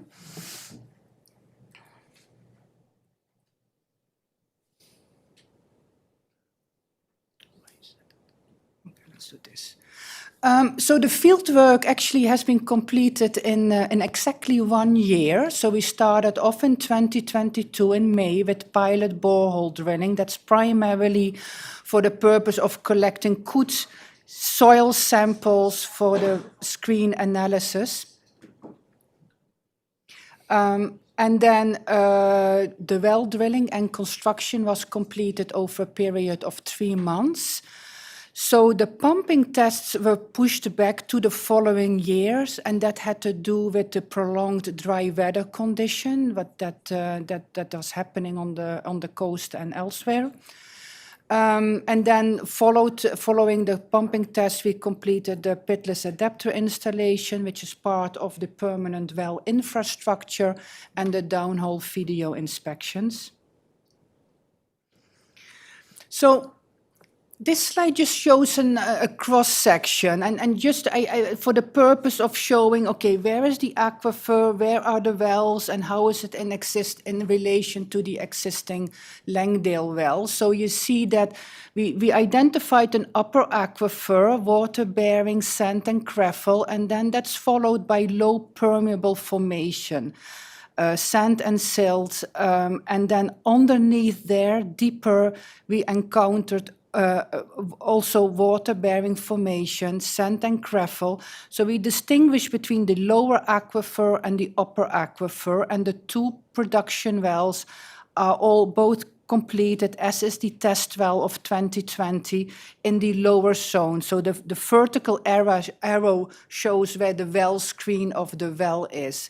And what it then shows is that the new wells are completed in the lower aquifer, whereas the existing Langdale well that supplies the Langdale water system has been completed back in 1970 in the upper aquifer.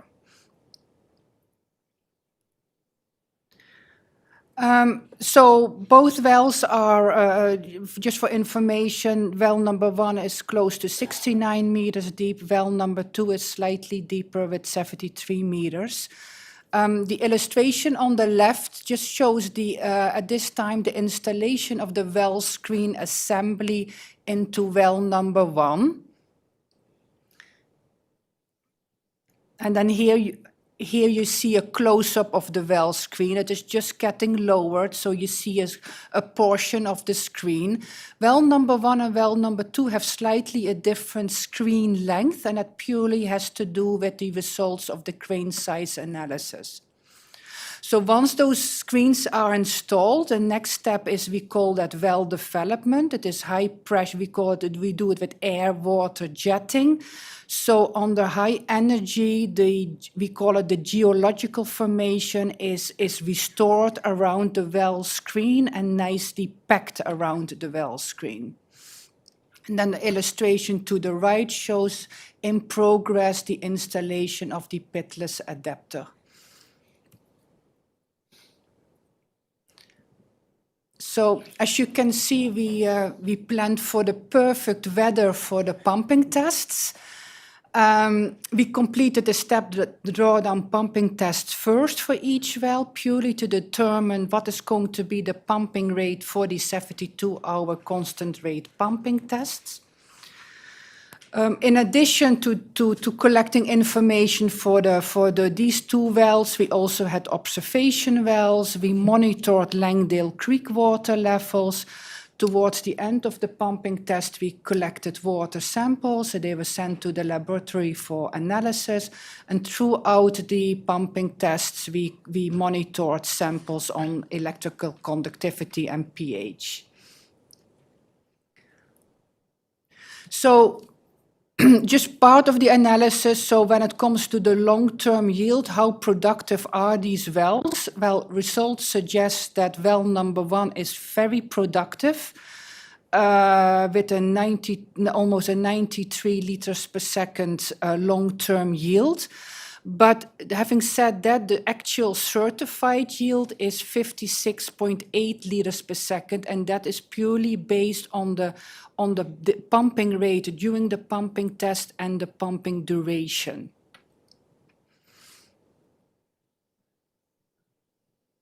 So the water quality of the analyzed parameters, they all meet the Canadian drinking water guidelines when it comes to maximum acceptable concentrations. And most of the aesthetic objectives have been met, except for iron and manganese. And that is very consistent with the results we also saw back in 2020 with the test well. Other than that, the water is, it's excellent water. So a little bit changing gears here, but this kind of the Langdale Creek monitoring was a continuation of the previous groundwater investigation phase for the reason to start monitoring the water levels and the discharge rates at the Langdale Creek. So we had as you see here, We installed a measure station. This is the underneath the north culvert of Marine Drive. So we installed what you see in the lower picture on the left, a PVC pipe, and underneath an screened pipe, and in that we installed the level logger. And then periodically I would come in and take flow measurements with a flow probe. This just shows for sharing one part of the analysis. It shows for 2021 the discharge rate over different weather events, so to speak. So you see that during the summer months there is quite a reasonably low steady flow, the base flow of the creek, so to speak. But we observed that in that specific reach, it never dried up. So there was always water in the creek. Peak flows typically occurred within 24 hours of a storm event.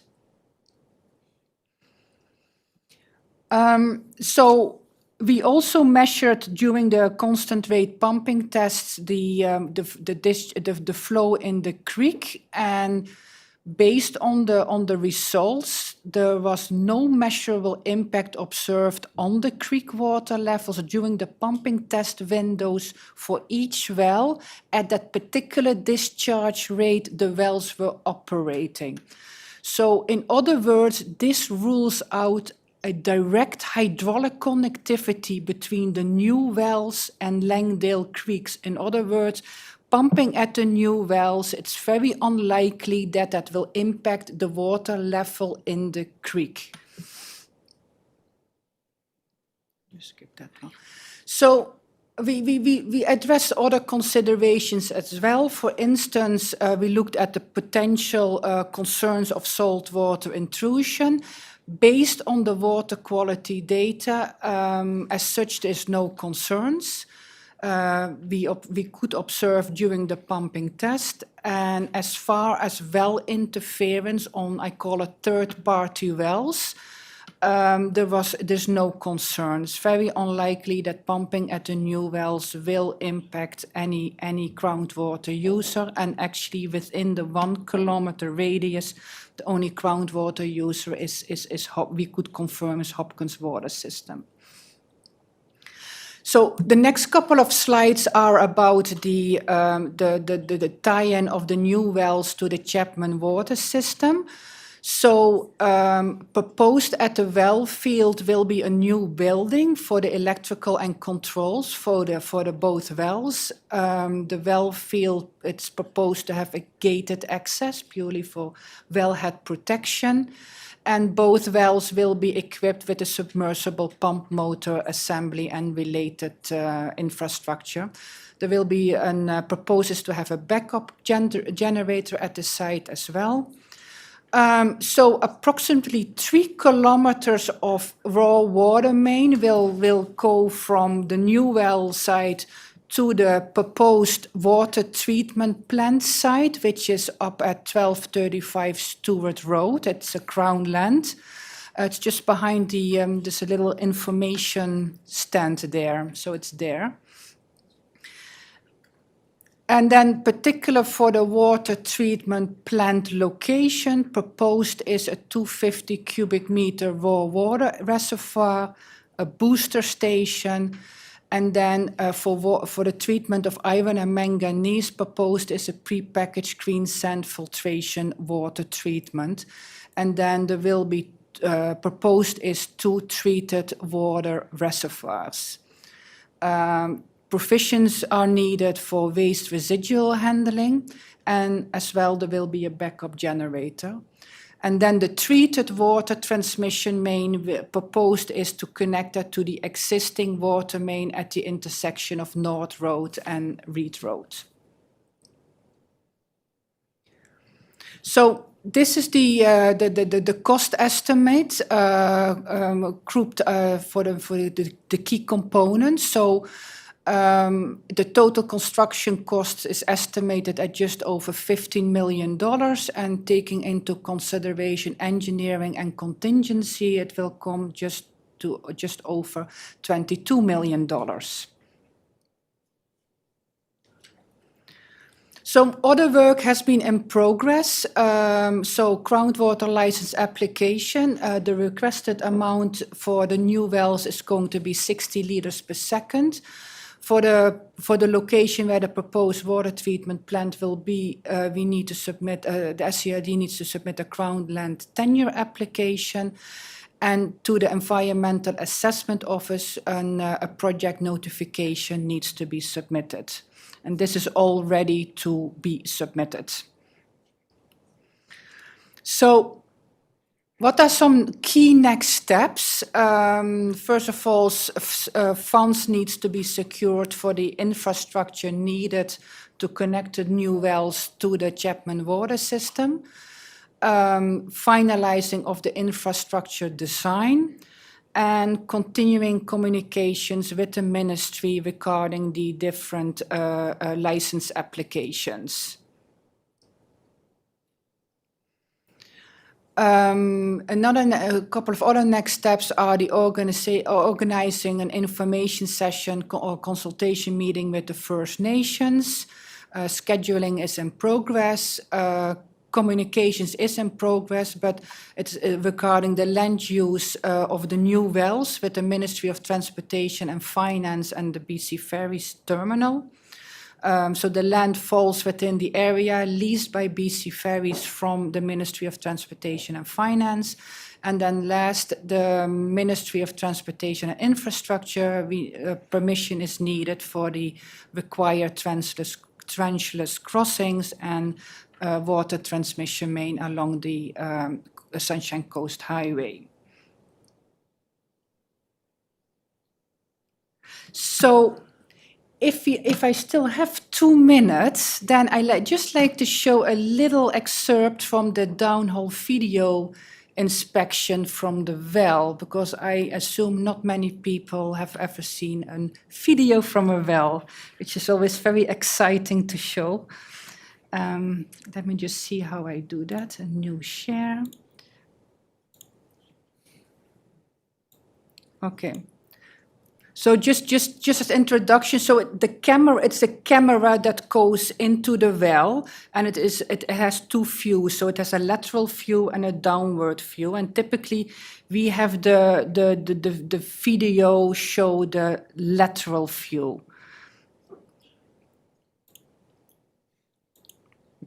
So this is all in the production well casing, and so here we just stop at the weld between production well casing, but I will go to about.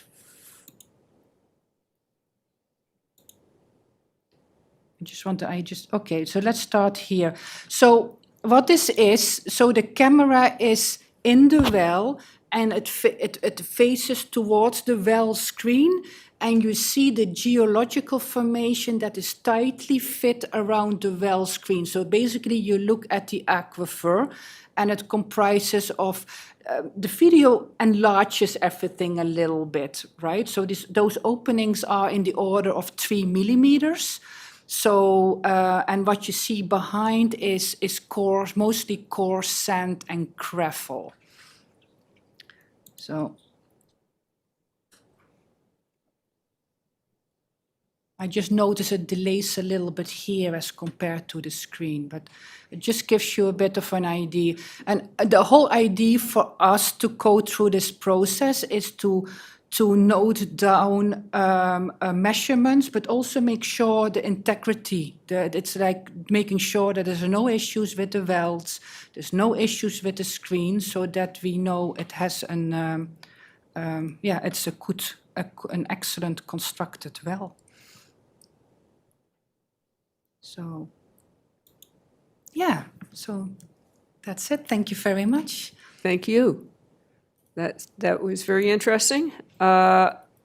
If you can stop screen sharing. I'm just, in the interest of time here, because I think there are some questions, but I'm wondering if staff wishes to present anything regarding the staff report on this subject?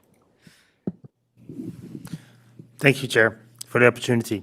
As staff here available is also Jesse Waller, our acting manager for capital projects, who has been heavily involved in this project.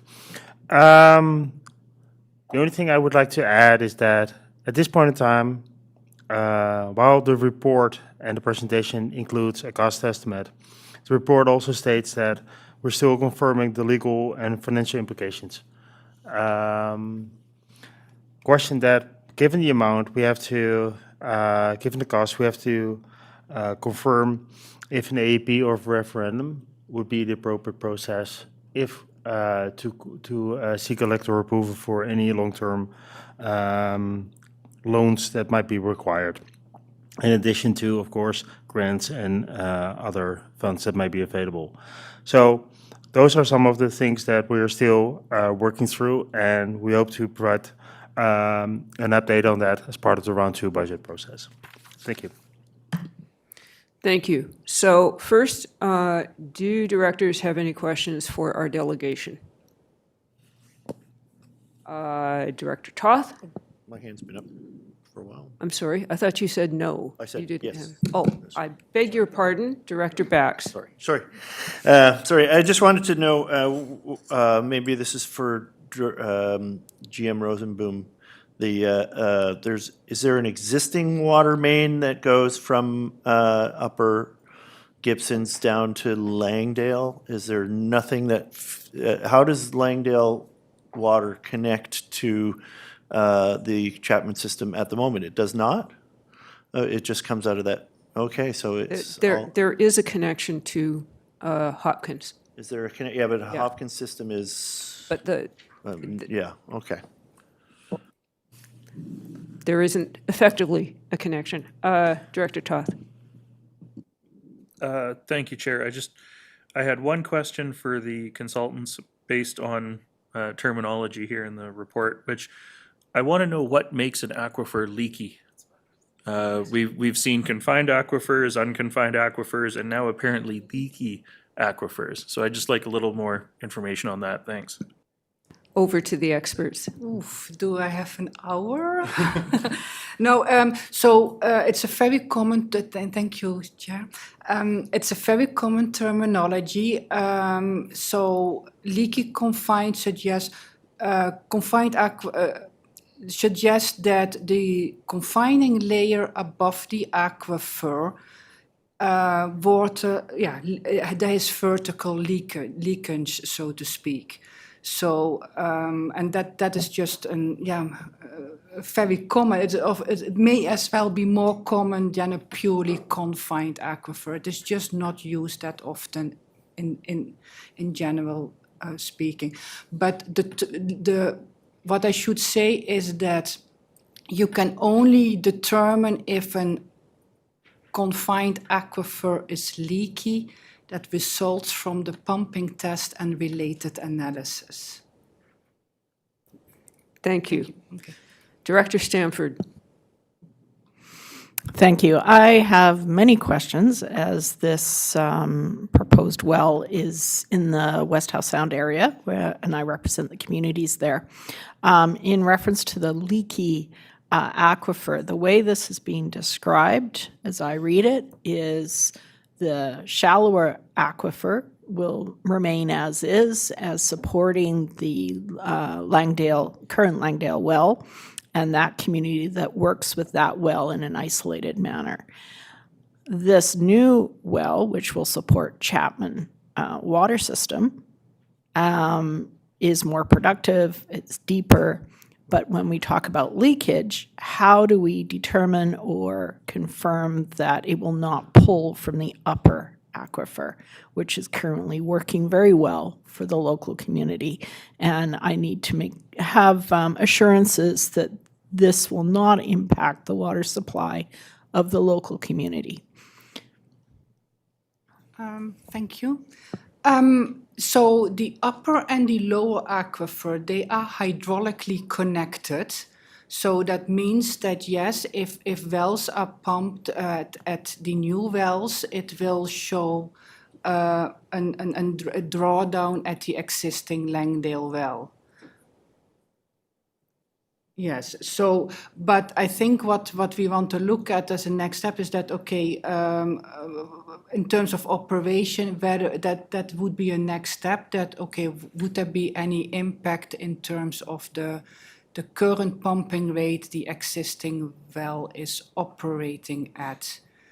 Another point is we need to look at is the monitoring. That's what we have been doing now, monitoring of the groundwater levels. Right? So, and that is another aspect that will help us better understand if there is a potential impact on the long term, but as such, yeah. Thank you. I'm going to go to Director Lee. Thank you, Chair. I was curious about a little over 8 million for a treatment.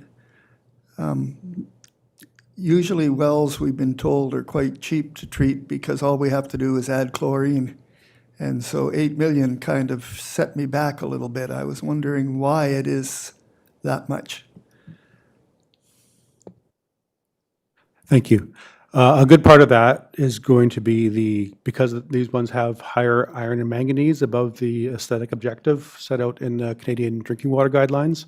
We have to treat for those. So it's the iron and manganese removal adds a large chunk of that treatment plant, and then the associated, we have residuals we have to deal with, and from the treatment of that, and then also the chlorination. And the other thing we can't do with this system is with the iron and manganese, we need to pump, for the treatment, we need to pump to a raw water reservoir, so that's an adder on. Normally, we just chlorinate straight out of the wells into the system. So that's another addition to the cost there. Okay, yeah, I got it, because we were looking at 9 million to update a surface water treatment plant, so yeah, it's kind of a surprise. Yeah. Thank you. Director Toth? Thank you, Chair. Since we're talking, financial implications here, given the length of the mains that are being proposed here, the cost of those mains, both raw water and treated water, it seems an awful long distance to push water just to be able to get it into our system, especially when we're looking at $6 million worth of transmission. I'm wondering if we would be better off drilling again further upslope. I don't know if anybody can answer that question right now, but I wonder if this project, I have serious concerns about the cost of this project, and I think a lot of it's related to its isolation. And I'm wondering if there are ways to mitigate that within the existing aquifer that we're currently tapped into. If we can go further upslope, closer to our distribution, higher elevation, those sort of things. Thank you. Thank you. That came up with regard to Church Road too, when we were looking at whether we could drill in Shirley Macy Park. But do the consultants have any comments about going uphill?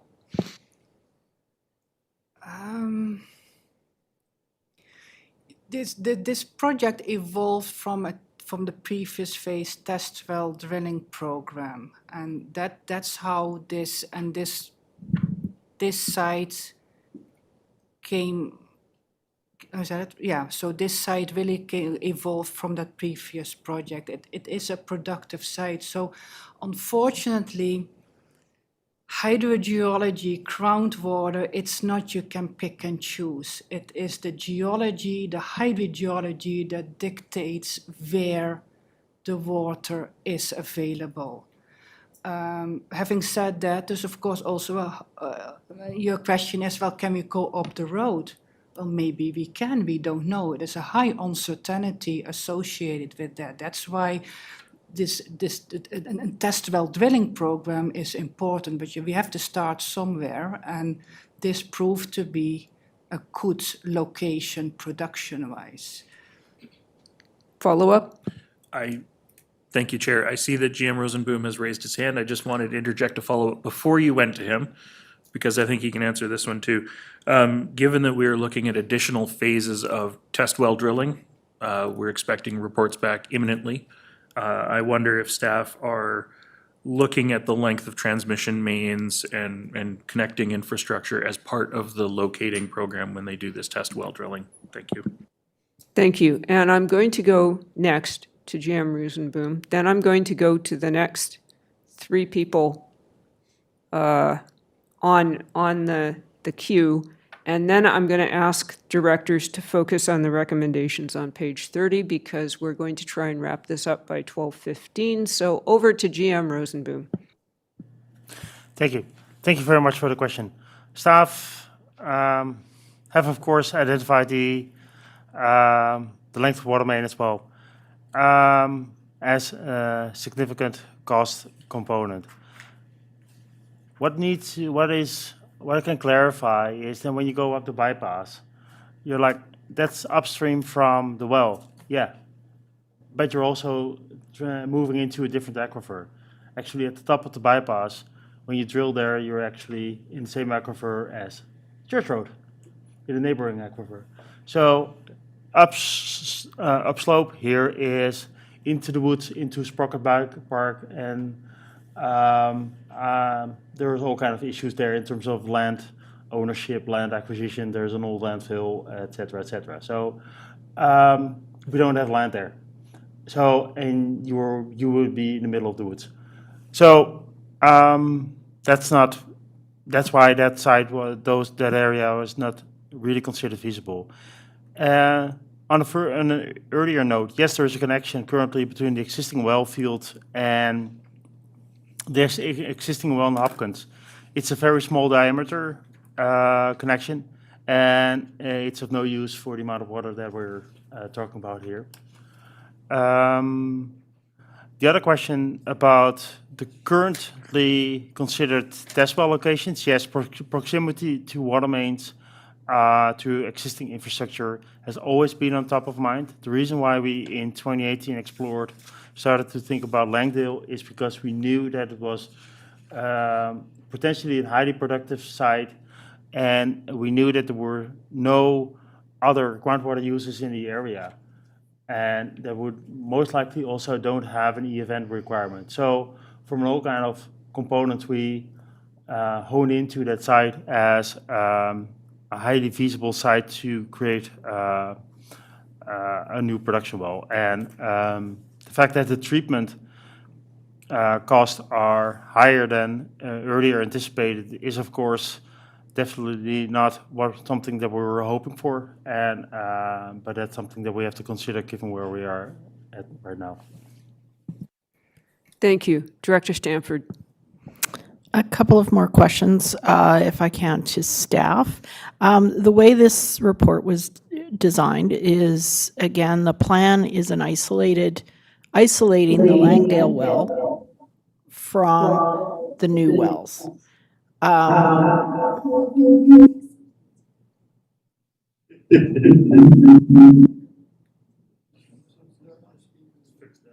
Okay.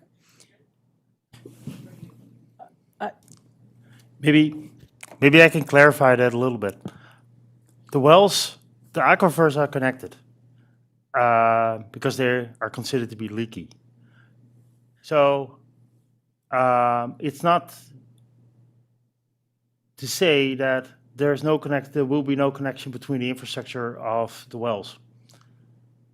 We will most likely connect the two new wells physically also to the existing well, just for redundancy purposes. Maybe just a closed valve that we can open if needed, because it would be a missed opportunity to provide a good redundancy to the Langdale community.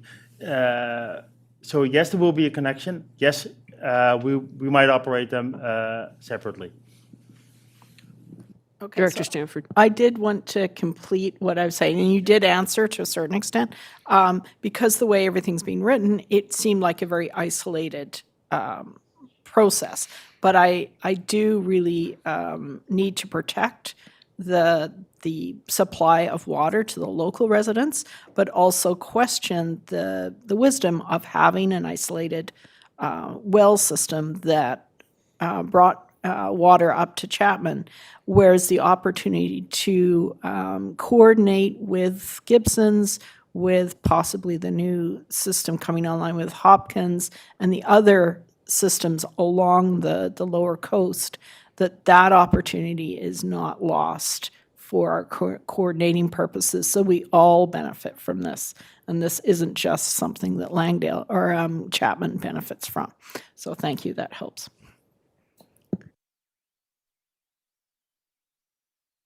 Jim Rosenboom.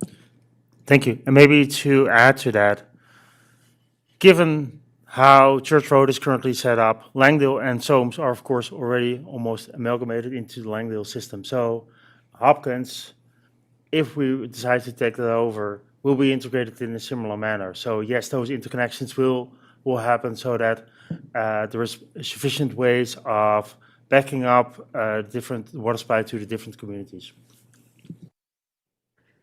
Thank you. Director Gabius. Thank you, Chair. And through you, I think we all jumped a little bit when we saw the financial implications of this well. This is not what we expected. And considering that the water treatment plant alone is quoted as around $8 million, I'm wondering, does this water treatment plant, would it have the capacity to accommodate other projects in the future? Or is this solely for that one project?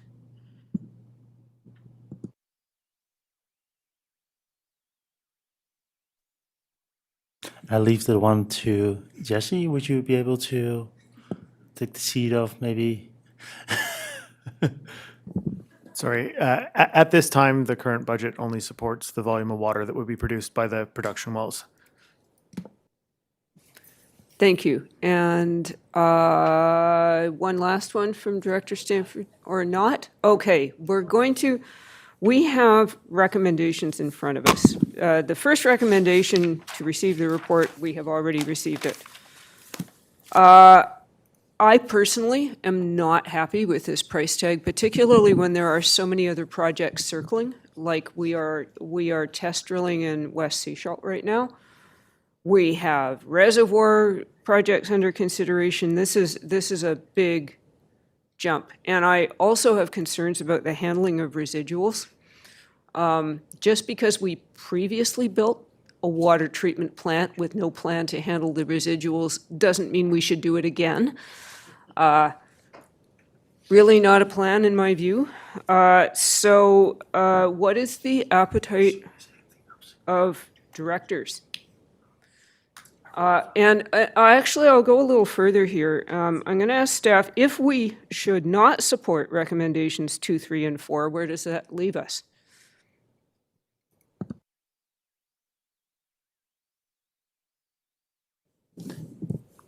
Is that a question? Okay. Where does it leave us? It leaves us with that we pause the project for now and that we not move forward with the project and put it on the parking lot. Or we need to get direction from the board to proceed at least with option 2 so that we have a better understanding and of what we're talking about, and then put it on the shelf for later consideration. So, did you say 3? 2. 2. Okay. Sorry. We already have money in the project budget. Is that sufficient to finish the design and engineering work, or in item number 2, or would that require a budget proposal? We could squeeze it. It will be extremely tight. Let's put it that way. But let's put it that way.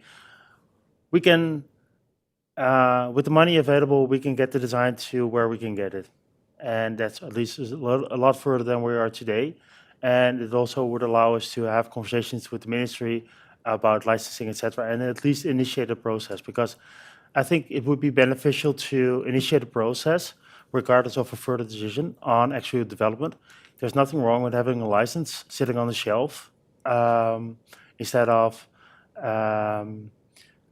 deciding that you want to continue with this project and then have to wait 3 years before you can actually do something because you are waiting for the license.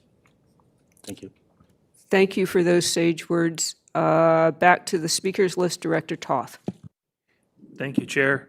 When I look at the recommendations, I'm actually looking at it in a different sequence, and I'm wondering if staff can either debunk my thought process or sort of back me up here.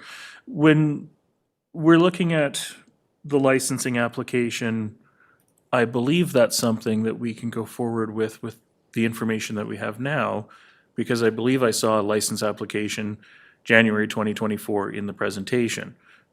Hold that question for a second, though, Chair, if you will, because when I look at recommendations 2, 3, and 4, I almost see them 3 and 4 going together. That would come to us at budget.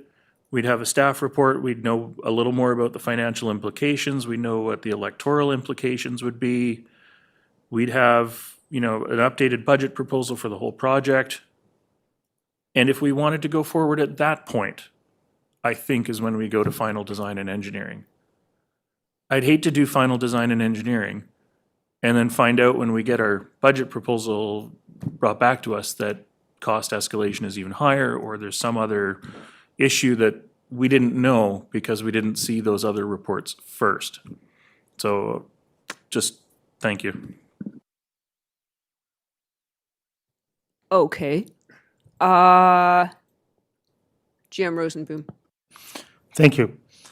I think one thing to consider there is that if the board decides that that's a process they want to continue, I think it should be mentioned that when we apply for a license, doesn't mean that there's no consultant time required to support us in that application process. And as part of that, so there will be technical questions coming back from the province that we will need to address. And so there is still, it's not that we can remove the entire budget from the list if that's if we want to continue with the licensing but not the final design. Thank you. That makes me wonder if there wouldn't be a sort of an A and B budget proposal. One is if this is what it looks like if we do it now, and B would be this is what it would look like if we went for the water license but paused the rest of the project for a couple of years while other information comes in. Director Inkster. Thank you, Chair. Obviously, I wasn't part of the initial test well decision-making and the well construction decision-making over the last number of years. But I have feared throughout the process that the cost of the wells, the construction of the buildings, the treatment, and the lines would be quite high. One has already been completed. It's helped us with our summer flow. That's great. Looking at this cost, it seems there's quite a bit of sticker shock, I think, with a number of the board, and that may continue with a number of other well decisions that we may make. So I do look forward to what may happen in the Seashelt area with one of the largest users of water on the system, putting the wells actually in that community and seeing if there's waters in those communities. I do want to see us, though, and has been mentioned by other board members, to proceed with the paperwork on this well, if we'll call it that, in order to get the approvals in place so that, in fact, in future, we may decide to put the construction money into the well based on our need for water. If, in fact, any of the other project proposals come forward and are more feasible, that includes reservoir and or wells in the Seashelt area. So I do want to see us look seriously at doing that work, but the construction costs are quite high. We do know that the aquifer in that area of the coast is quite large and stretches, basically it looks like through the base of Mount Elphinstone, so there may be other opportunities for test wells and or wells that are closer to our lines in future. So I would like to see that, and it has been mentioned. I think we're going in that direction to do that initial work. It will be interesting to see in future if we end up with a bunch of well caps everywhere because of the construction costs. Start frightening us away from tapping those sources. But that's the future. And I'd like us to proceed with the paperwork on this one to start. Thanks. Thank you. Director Gabius? Oh, thank you, Chair, and through you, yeah, like I agree with Director Inkster on that one. I personally don't feel like I have the information that I need at the moment to make to make the jump, to pull the trigger on this project. Not because the report is not thorough, but because I feel like I need to look at all the projects that are happening.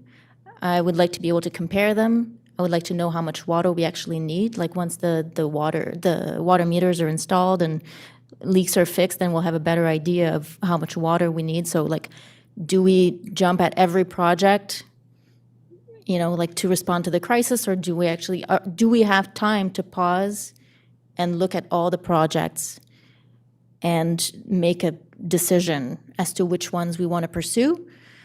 So I guess the question would be like, what are the implications of pausing? But then if I hear that we can continue with some portions of this project, like the paperwork, then I'm not too worried. But yeah, if there are other implications, I'd like to hear about them. Thank you very much for the question. There are several components here. Pausing the project, continuing with or without continuing with some design, of course, big question there is, would we even go out for electoral approval if required or not? If not, if we do the design, do the final design, etc., but not move forward with an electoral approval process as required, then of course that would be the first step when we reinitiate. So yes, that would then delay the actual construction because you need to have the funding in place, of course, prior to. It also, the benefit could be is that it might allow us to apply for grants if they come up. There's currently no grant opportunity available specifically for this project, but if we were to do the final design and get a license, and we can hold on to it until we see that there's a project, there's a grant opportunity available, and then jump on that. So there might be a benefit to that as well. The implication of that, of course, is that we don't have a water source in development currently that's coming online shortly. This is the last year of our monitoring on Cray Creek to confirm what's feasible there and what potential cost implications of that could be. We will present at the next committee of the whole meeting in 2 weeks the 5 locations where we are proposing to drill test wells this year. So there's no drilling taking place right now. It's a proposal for the board's information. And of course, we have the lower ground reservoir site as suggested by the nation, that it's still in a very early phase as well. And we know for sure that that also requires an electoral approval process to be completed. And so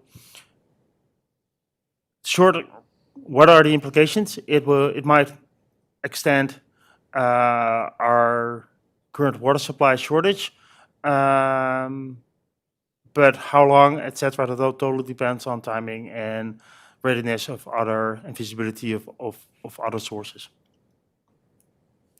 Thank you. I realize that we have a long speakers list, but we have time constraints here, so the next person up needs to make a motion.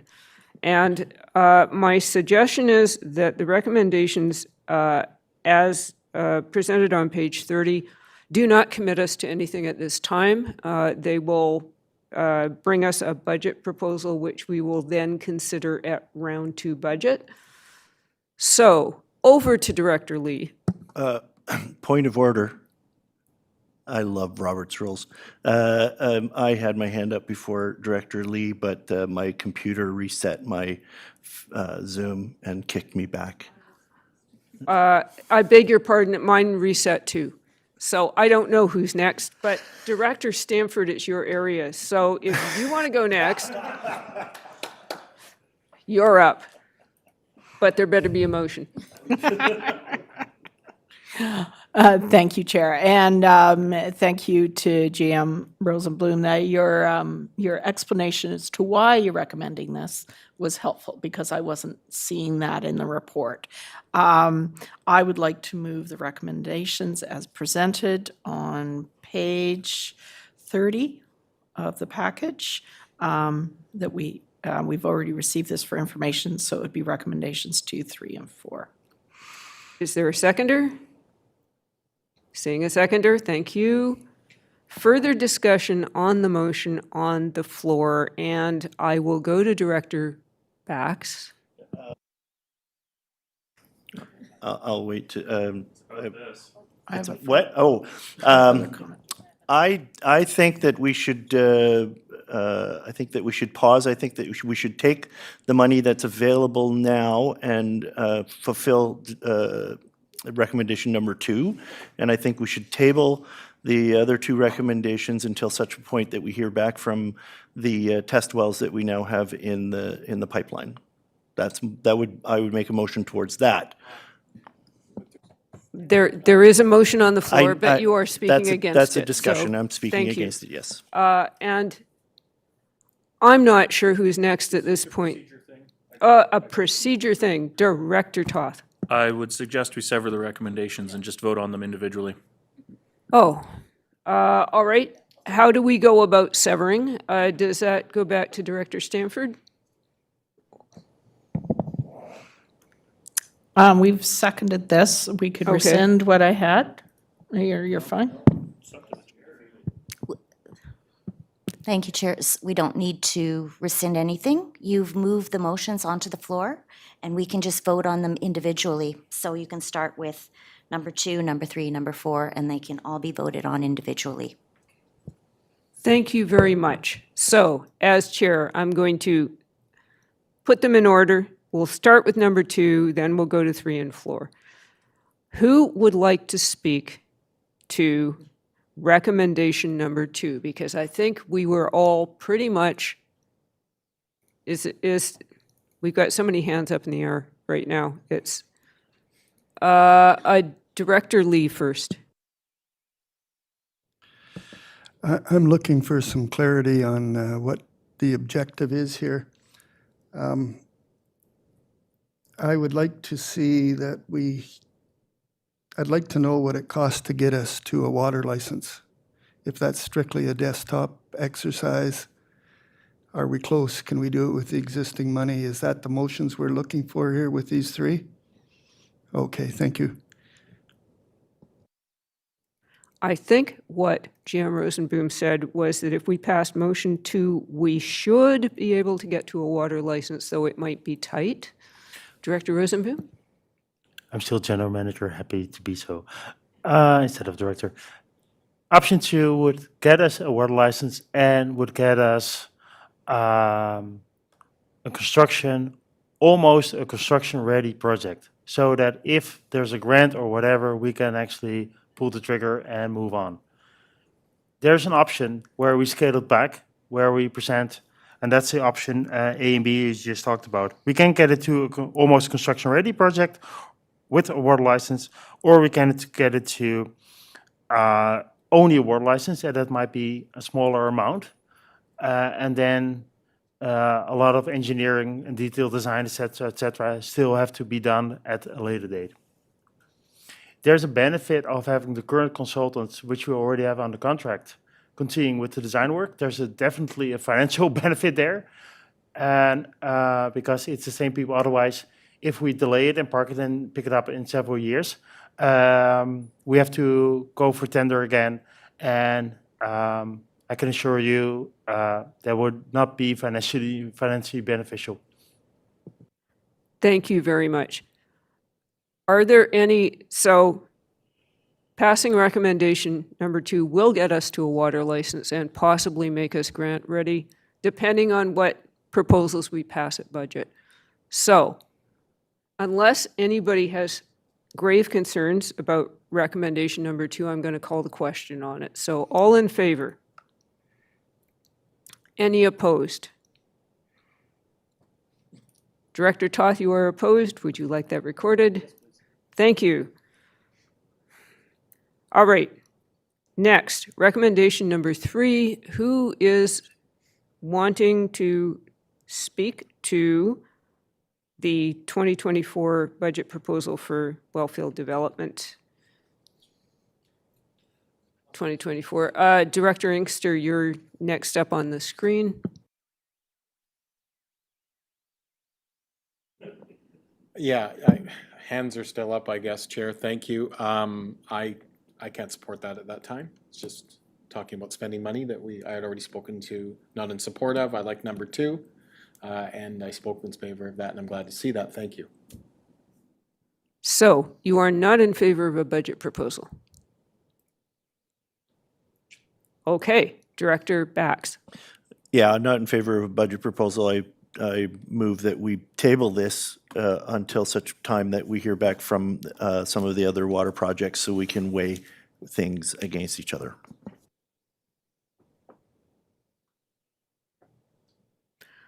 Very well. Director White. I don't get a vote, but I just, it's particularly as representing the town of Gibsons and our water considerations and purveyance. And I want to put in a word for our natural asset strategy, which has gone really well in Gibsons for water sustainability in terms of really focusing on making the most of our natural assets rather than extensive engineered infrastructure such as pumping water right up and down the Sunshine Coast. I think there's a really great, strong, long-time argument for looking at our natural assets in our local areas and making best use of them that way. I think what Director Bax has said the last couple times he's spoken about waiting on some of the groundwater studies in the Seashell area and having a look at what those come up with compared to looking at a silver bullet of pumping water all the way from Langdale to Seashell to supplement the Chapman system is really sensible. And this is possible. It's extremely expensive, but I do think that the directors who've spoken saying that we should look at some closer options first in order to support the highest growth area on the Sunshine Coast and Seashell makes a lot of sense. Thank you very much. Director Stanford. Thank you, Chair. This is difficult. We're on the one hand, earlier this morning, we were told very clearly, let's get on with solving our water problems. This is a small part of it, potentially. It's partly because we haven't been able to make these hard decisions that we are in this position now. I don't see this as getting any cheaper anytime soon. So it's something to consider. As representing Area F, which has these natural assets like Gibsons, it is easier for us to say, let's look somewhere else. But not everyone has the same natural assets. So this is something to consider, that we have this available. It is know that we can move forward. I don't see any project really being a magic bullet, no matter how we look at this. I'm still on the fence. I don't know how to vote on this one, but those are my thoughts. Thank you, Director Toth. Thank you, Chair. I think recommendation 3 is actually straightforward. We already have a budget proposal that's on the books. It's for $17 million or $15 million. Recommendation 3 is really just update it. And I think recommendation 4 is going to give us a lot more information that feeds into the go, no-go decision that we do need to make at round 2 on this project. So I support both of these recommendations for that reason. recommendation 3 is really just a procedural thing. But since we're talking about natural assets and access to more localized options, $22 million could buy us a lot of work closer to home, both additional well fields, but maybe it's time we look again at the Chapman Lake project. Deepening the intake, raising the dam. Like, when we look at $22 million, you know, the province told us previously, go look elsewhere, you can't touch the lake right now. Well, we're looking elsewhere, and it's gonna be extremely expensive for us. I wonder if that's work that we can use to help start that conversation again. So I'm not doing anything with it right now because I recognize the time and the complexity that's there, but I just wanted to surface it for directors. Thanks. Thank you. I'll just remind directors when you've spoken to take your hand down. Director Lee? I'll be really quick. The reason I was supporting getting to the license is we've got the money put aside. Everything I see here is just saying how to spend that money to get to a license. I am very happy to hear what Director Toth just mentioned. I've been going over the letter we had from the previous minister that said stop. I believe that we've diversified pretty well now. We're not 50-50 yet between Chapman and other, but we're getting close. I think we could very easily get permanent siphons with better control in the Chapman with no additional environmental concerns and very little cost. If we could get that, the pressure's off us now, and we have time to take a breath. But the reason I support getting to the license is that's the biggest thing. We can build the darn thing in a year, but it takes years to get a license. So I think if it's not the biggest cost to get that license, that's what we need to be doing. So I think all four together that I see here supports that concept and gives us time to take a breath now, because we're no longer in danger of running out of water. So that's my thoughts. Oh, by the way, I did some quick math. If we got in at 15 million, Church would have cost us 1,900 a cubic for that water, and Langdale is going to cost us 24. It's not a big if we could get in at 15 million. Big if, but it doesn't scare me. And I continue to hear people talking about going to Clohome if you wanted to know what real cost is. Thank you. Thank you. All right, we are not going to get into the siphons or Chapman Lake or anything else. I personally support recommendations 3 and 4 just because it will take us to budget where we are looking at all the projects. I would prefer not to kill something dead before we actually get to budget round 2 where we are weighing everything together. So, having said that, I'm going to call the question on recommendation number 3. All in favor? All opposed? That's 1 opposed, 1 opposed. That's Director Bax. You're opposed. Would you like that recorded? Thank you. All right. Now I'm calling recommendation number 4 for the financial and electoral implications of long-term borrowing, which is not a bad thing to look at, in my opinion. All those in favor? Any opposed? Seeing none opposed, that passes. So at this point, thank you very much, delegation, for your patience, and everybody else for your patience. We are going to recess this committee meeting until 1 o'clock. It may be a touch after 1, but we'll be back. Thank you very much.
Welcome back to the Sunshine Coast Regional District Committee of the Whole meeting for January 11th, 2024. We have gone into the time usually reserved for board, but we need to finish up, and then board will occur afterwards. So we are now on item number 4 on our agenda, page 93 in your packages, 2023 Drought Response Plan Summary, and over to staff. Thank you, Chair. I'd just like to point out I'm here with Graham Star-Stage, a co-author of this report. He's the Water Sustainability Coordinator. We don't have a name tag for you yet, but we'll work on that. The SCRD Drought Response Plan is the primary tool for ensuring water systems can support demand and maintain operational water supply for human health, fire protection, and environmental flow needs. Factors such as water supply conditions, weather forecasts, and community water use trends inform water conservation regulation stages. The purpose of this report is to provide an overview of the DRP implementation in 2023. A severe province-wide drought dramatically affected BC in 2023, and Stage 1 water conservation regulations came into effect on May 1st, as usual, and in late September, heavy rains arrived and soon all regulations were rescinded. Overall precipitation at Chapman Lake from May 1st to September 30th in 2023 was even lower than 2022.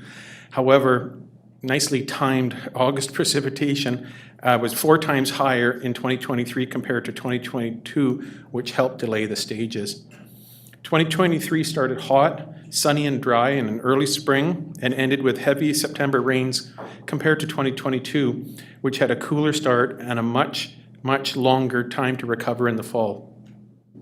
The early introduction of other water sources combined with contributions from Church Road, Wellfield, and periodic rain events in the upper watershed resulted in a more resilient water supply compared to 2022. South Pender Harbor water system demand levels in May and June were well above seasonal norms. As I noted, we had a really warm spring, and the daily withdrawal limits from McNeil Lake had exceeded its permit multiple times. Stage 2 and Stage 3 were implemented to manage consumption and lake levels, and additionally, increased discharge from Harris Lake helped stabilize the drawdown at McNeil Lake. Multiple communication avenues were used to message to the community, which looks like it's helping, and including a new graph on the website showing Chapman Lake levels, and the board saw it multiple times this year through our presentations, the nice neon graph. And prior to taking any questions, I just wanted to note on page 3, which is 95 in your agenda there, that figure 1 was actually just Chapman. It's a typo that it says all sources. There's one more that I'd like to note on page 96. On the right side of the top graph, that 366 was an estimate. Because, that could maybe come up as a question. And the third one, unfortunately, third time you're lucky, on the table, table 4 on page 98, Chaster Well started on May 11th, not July 7th. So we are open to questions. Thank you very much. I'm looking for hands, but I just wanted to mention that table 3 that shows the number of days in each stage is helpful. I like that one. We have another one that's a graphical representation of the same thing. And they're both good, actually, depending on the situation, but having the numbers sometimes is useful. So do we have any questions from the reassembled? Director Toth. Thank you, Chair. It's not actually a question so much as it is also a comment/compliment in that I really like how simply the information in Table 4 on page 98 is displayed and digestible, showing where we got our sources last year, this year, how much we got.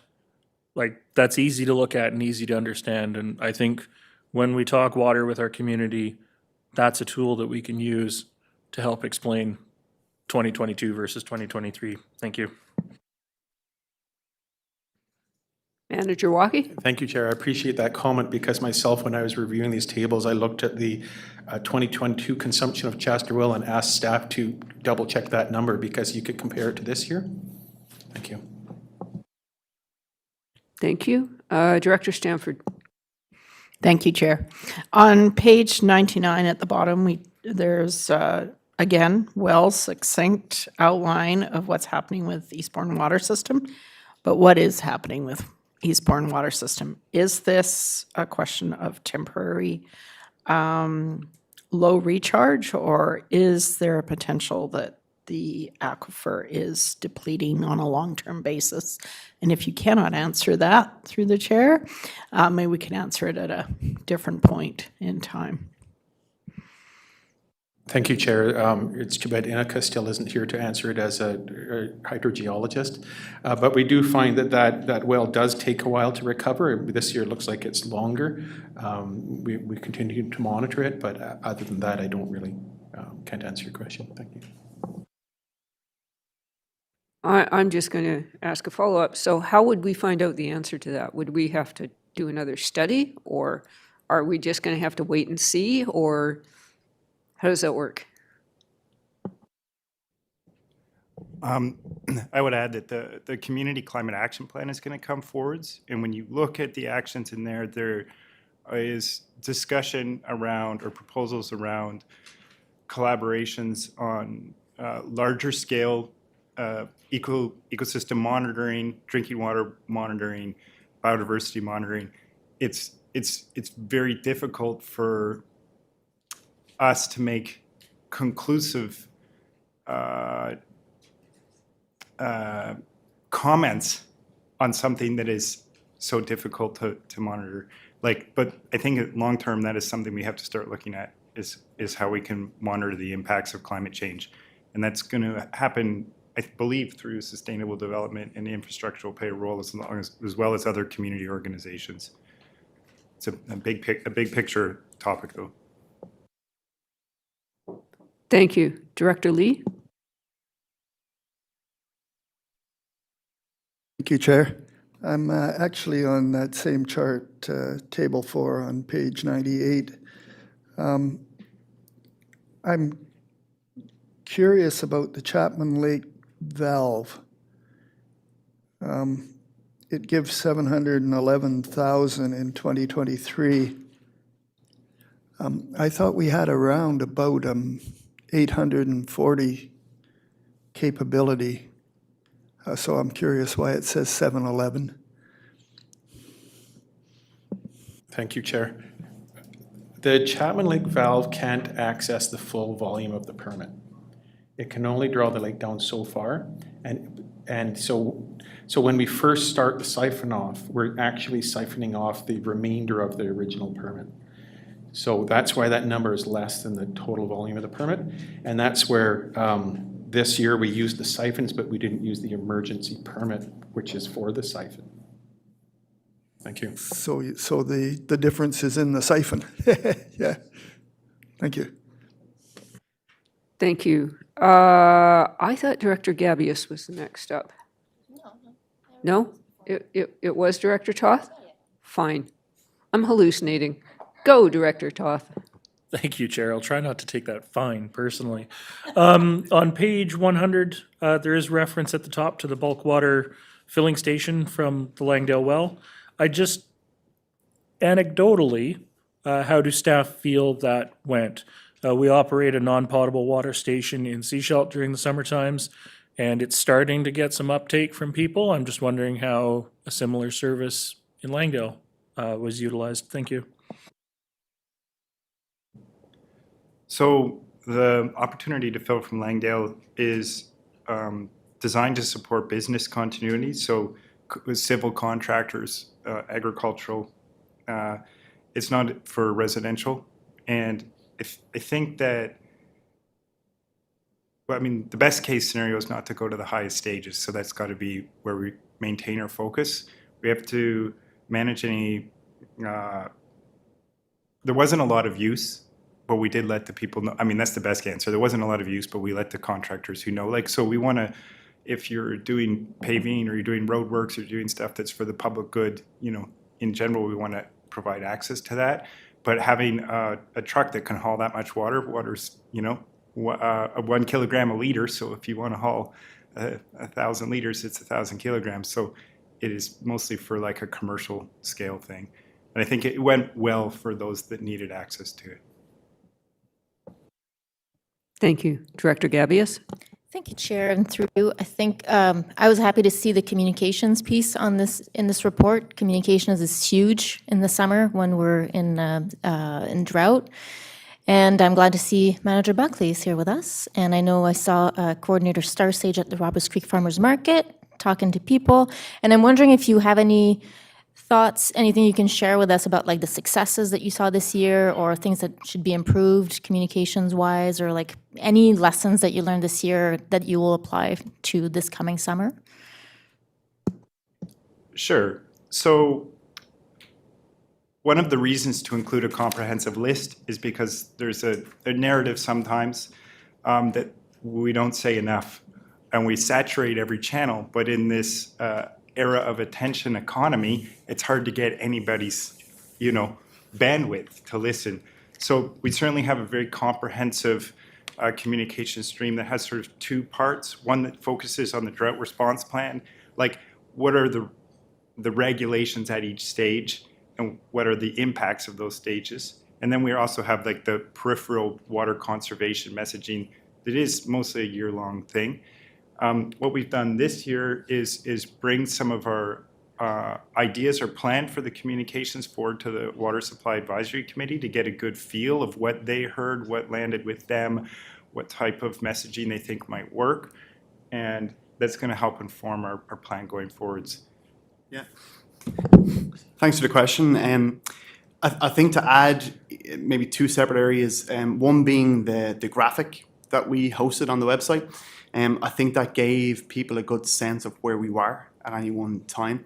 Obviously, it was surrounded by a number of caveats and a lot of information, right, as to how we put the information together.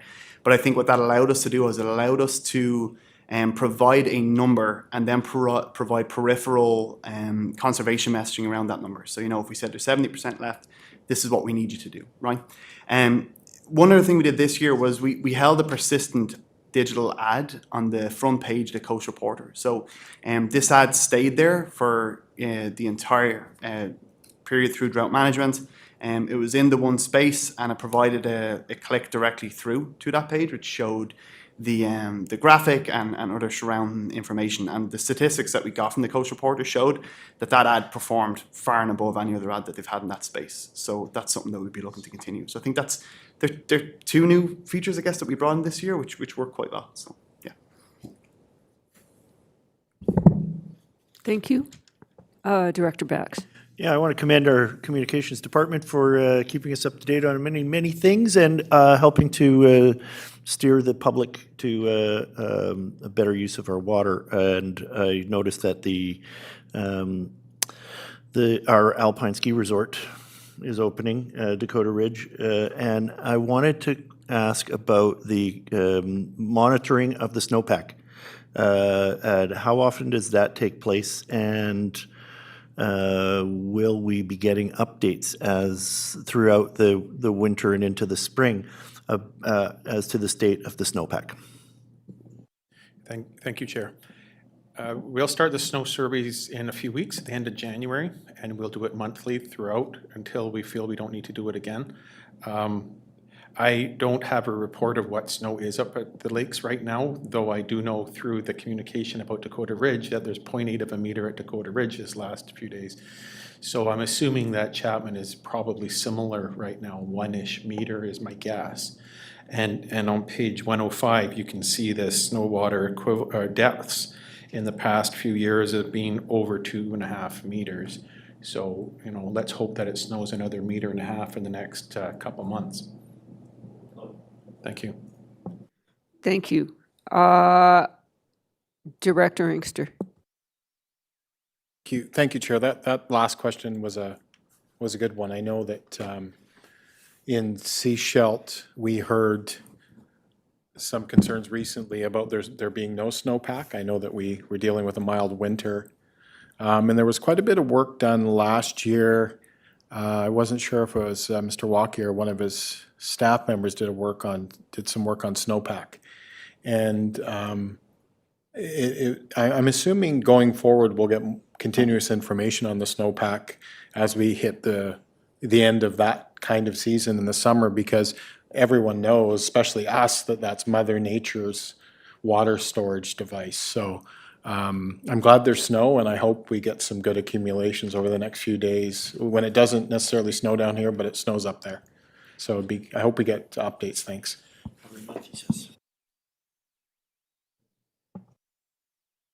Thank you. And just following up on that, I take it that the regular water updates will start when? Thank you. I don't think that's been decided yet. I know they were well received this last year, but I think they're normally summertime-ish, May, June. So we can try and find an avenue of letting you know how the snowpack is doing in the months prior to that. Thank you. Thank you. Director White. I'm glad we're talking about communications here, because I'm concerned about the ticketing and the fact that we're putting it out here in this report while we're disclosing it, which is fair public information, that there were 2 tickets issued last year, which was down from the year before, and that's already been picked up as kind of a highlight of this report by the local media. I'm wondering, there was mention made of a change in the ticketing process, kind of a bylaw enforcement directly taking complaints as compared to the infrastructure services department.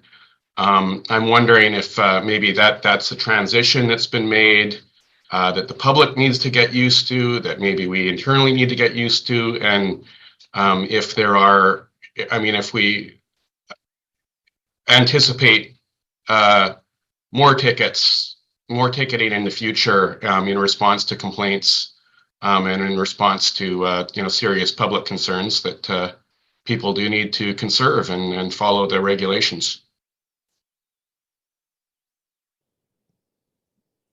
And secondly, I'll add this: were there even in those 2 responses, like without getting into details affecting privacy, I think from a policy level, we need to be concerned that enforcement actually causes behavior change too. We don't want people just to go, okay, I'm paying my fine and I'm just going to keep behaving the same. Did we actually see some behavior change? Interesting question. Over to staff. Yeah, so I think that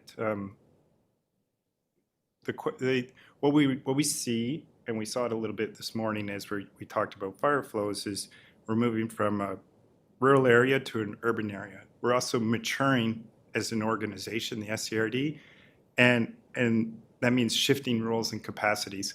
Certainly the best management is to have bylaw officer directly respond to bylaw complaints. We were a small place before, we're getting a bit bigger, things are shifting. I think that bylaw's goal, to speak a little bit before them, is to have a presence in the community, to be seen and to interact. It's always education first. Ticketing is sort of like the last resort to repeat offenders. Years historically, we've only issued 1 or 2 tickets, lots of warnings, and we've seen that there has been a change in behavior. So if we go back and monitor somebody's data or visit their property again, their behavior's changed. We're increasing water literacy around the coast. I'd like to thank all of the citizens and residents who are really committed. We see a drop at each stage between stage 2 and stage 3 and stage 4. So certainly everybody, all the board members, everybody is following along with the communications message. And that's what's helping us be resilient. So I'd like to really focus on those good stories. And then to say that there is an impact with follow-up, and that going forwards, I think what was really significant about 2022 was we were in a state of local emergency. We were in extended stage 4 for a long time, and that required a level of enforcement that was extraordinary. Thank you very much. Follow-up? I like that nuanced messaging. I think it's important to get out there that there are there's a lot of communications going on amongst SCRD staff, and people who aren't following the conservation and good responses to it. Because I think that the simplistic message going out that, oh, there were only 2 tickets issued, or the interpretation of that, I'll say, gives off the wrong message. So let's make sure we get that nuanced messaging out there that there are a number of complaints, there are a number of warnings being issued, and people are responding in a positive way. Thank you very much. I assume, Director Inkster, your hand is up residually. Okay, in that case, I'm going to thank staff, and we are going to move on to the next item on our agenda. That was only for receipt, so thank you. And we look forward to another exciting year with water. Next item on our agenda is AICC resolutions. Now, these are going to go to board in 2 weeks, so, and we have a lot else on our agenda. So I'm going to make some suggestions here. On resolution number 1, Director Stamford has forwarded some suggested rewording. I've sent that to staff. So shall we read that out to see if the committee is happy with it? Okay, go ahead. Director Stamford, do you have it handy or not? Okay, I do, as it happens.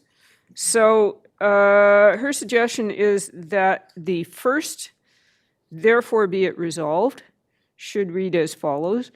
Therefore be it resolved that the province, the federal government review BC's marine network as a whole and identify ports that are vulnerable to long-term funding concerns as well as extreme weather events for more sustained public support to maintain critical connectivity along BC's 25,000 kilometers, et cetera, as it stands.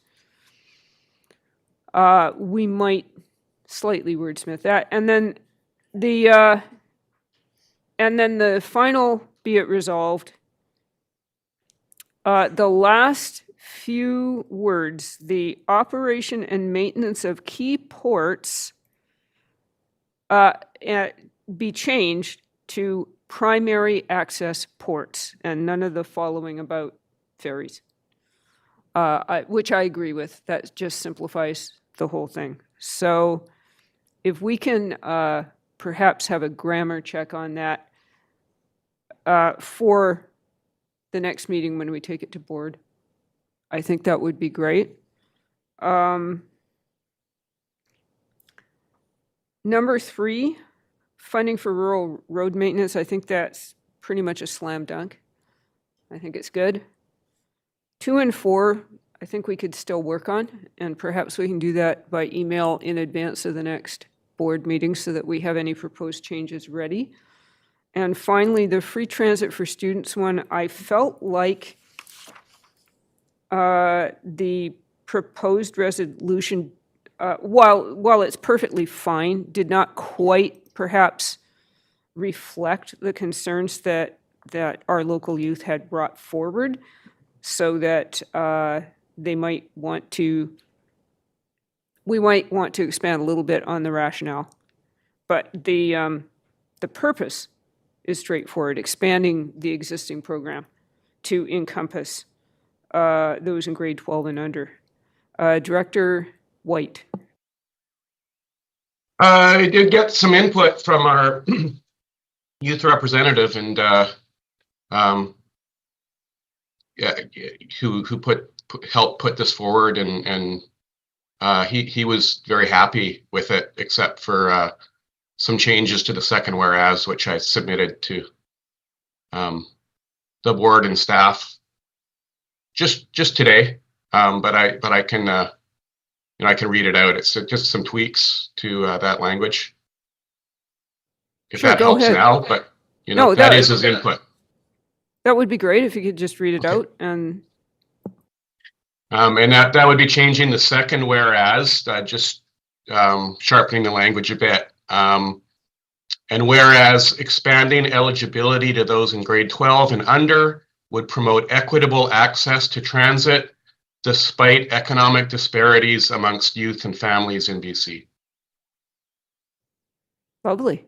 Sounds lovely. Thank you very much. So I think at that point, the draft resolutions, as we have discussed, can be forwarded to board on, I believe it's February 24th. And then in the meantime, if there are any raging grammatical emergencies, we can deal with them. January 24th. What month is it? Okay. I don't see any hands. So do we need a motion to, okay. I'm looking for a motion. Corporate officer. I'm just going to help you through this a little bit procedurally. I'm going to suggest that the resolution number 1 and 5 the proposal is that they're adopted as amended, is our staff's understanding. And that resolution number 3 be adopted as presented. And that resolution numbers 2 and 4 be brought forward at the next board meeting for future consideration and amendment. That's good for me. Moved? Seconded? All in favor? Thank you very much, folks. All right, next up, we have Community Emergency Preparedness Fund grant application. And who is speaking to that one? It's a Nancy Hughes item. It's CAO. I see the CAO. Yes. For the purposes of this introduction, I'm Nancy Hughes, Emergency Program Coordinator. Thank you, Chair. The Emergency Support Services grant request is a Community Emergency Preparedness Fund application for emergency social services program improvements. We're always looking for ways to improve our emergency support services program to respond to the community when they need assistance with the necessities of life after emergencies such as a fire or a flood. This funding will go a long way to providing training and purchasing group lodging equipment. With this funding, if successful, we'll have the capacity to provide needed supplies to support group lodging for up to 250 people. Thank you very much. Are there any questions, or is there perhaps a motion? Director Gabius. Thank you. I think this is pretty straightforward, so I'm happy to accept the recommendations as stated on page 115. Seconder? I see a seconder. Thank you very much. Seeing no further comments, all those in favor? That passes. Thank you. Okay, Recreation Management Software Contract Award. And is our all-purpose... I see the GM. Gagnon, welcome to our never-ending meeting. Can you please introduce this report? Or Mr. Don, either one. Thank you, Chair. I'd be happy to give an introduction. And good afternoon, everyone. Before you is the contract award report for our recreation services, recreation management software. The timing of this report is a little bit unorthodox, so I wanted to provide a brief explanation as why we're doing this. So without getting too much into the details, there's a number of deadlines that are associated with this project that don't line up very well. And what we're attempting to do is bring this contract award report forward at this point so that we can position ourselves to meet those deadlines. So we're requesting approval of this contract award be subject to round 2 budget approval, which will at that time outline the one-time and ongoing costs associated with transitioning to this new software provider. And then if the round 2 proposal is approved, we'll also have the contract award approved, which will allow us to execute the contract as we need to provide 12 months written notice to our current provider. And if we don't do that, the contract then rolls into another 3-year term, which brings us to February 2028. So staff have completed the evaluation process and have identified the successful proponent that through their platform is able to provide a significant enhancement to customer service daily operations, and our overall data reporting. And of course, staff training time to implement the new software is significant, and we'll make sure to clearly articulate this during our round 2 budget proposal for this project. At this time, staff are requesting that the committee support the recommendations presented in the report, and I'd be happy to answer any questions that the committee may have. Thank you. Thank you very much. Committee, are there questions? There may be questions at round 2, but I think this is very straightforward. Is there a motion? Director Stanford. Thank you, Chair. I'd like to move the recommendations as presented on page 117. Seconder? That is seconded. Thank you very much. Still seeing no excited hands. I'm going to call the question. All those in favor? Any opposed? Seeing none, that passes unanimously. Thank you very much. And next item up is the Joint Use Steering Committee minutes. Directors Toth and White were the only ones actually at this meeting who could possibly interpret these minutes. Is there any comment or observation? Director White? I hope others can interpret them. If anyone has any questions in their difficulty to interpret them, let me know. Perhaps we can take that offline at a future Sure. opportunity. Director Toth. Thank you. I just wanted to add on to the succinct summary that Director White provided was, the recommendation there that staff produce the annual report on behalf of the committee to look at the utilization was really to expand the information that's out there for directors and other elected officials and help us when we come round to budget times and we're talking about joint use, because we ran into a fair number of challenges in comprehension in the last budget cycle. And so that was a large part of the conversation when we had this meeting. Thanks. Okay. Thank you very much. Considering that we have also an agenda, in-camera agenda item coming, so the final item on the open agenda is the PTAC minutes, and I am not seeing any actual recommendations coming out of the PTAC minutes. Did anyone have any concerns there, or shall we just receive them, which we have already done? And in that case, we have an in-camera agenda. So I will be looking for a motion that the public be excluded from attendance at the meeting in accordance with Section 91G, I, and K of the Community Charter. Moved, seconded. All those in favor? Thank you. I'm now just going to briefly take a look in the gallery if there were any questions, and I actually mean questions, not statements. I see there is one person with a hand up, so I am going to allow to talk.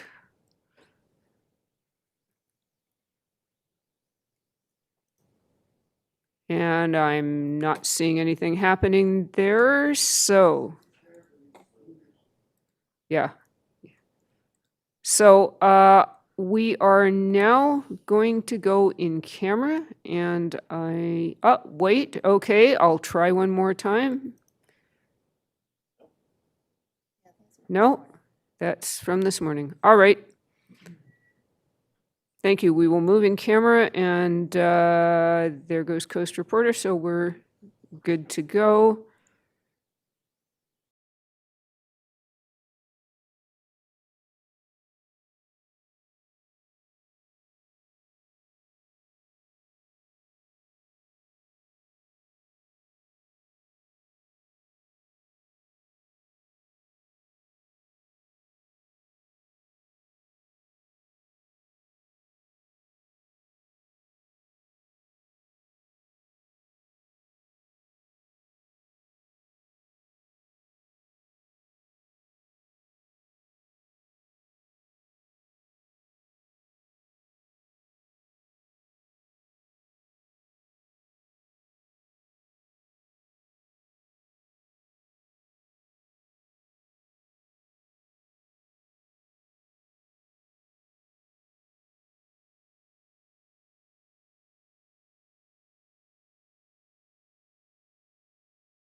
This concludes the Committee of the Whole meeting for Thursday, January 11th, 2024.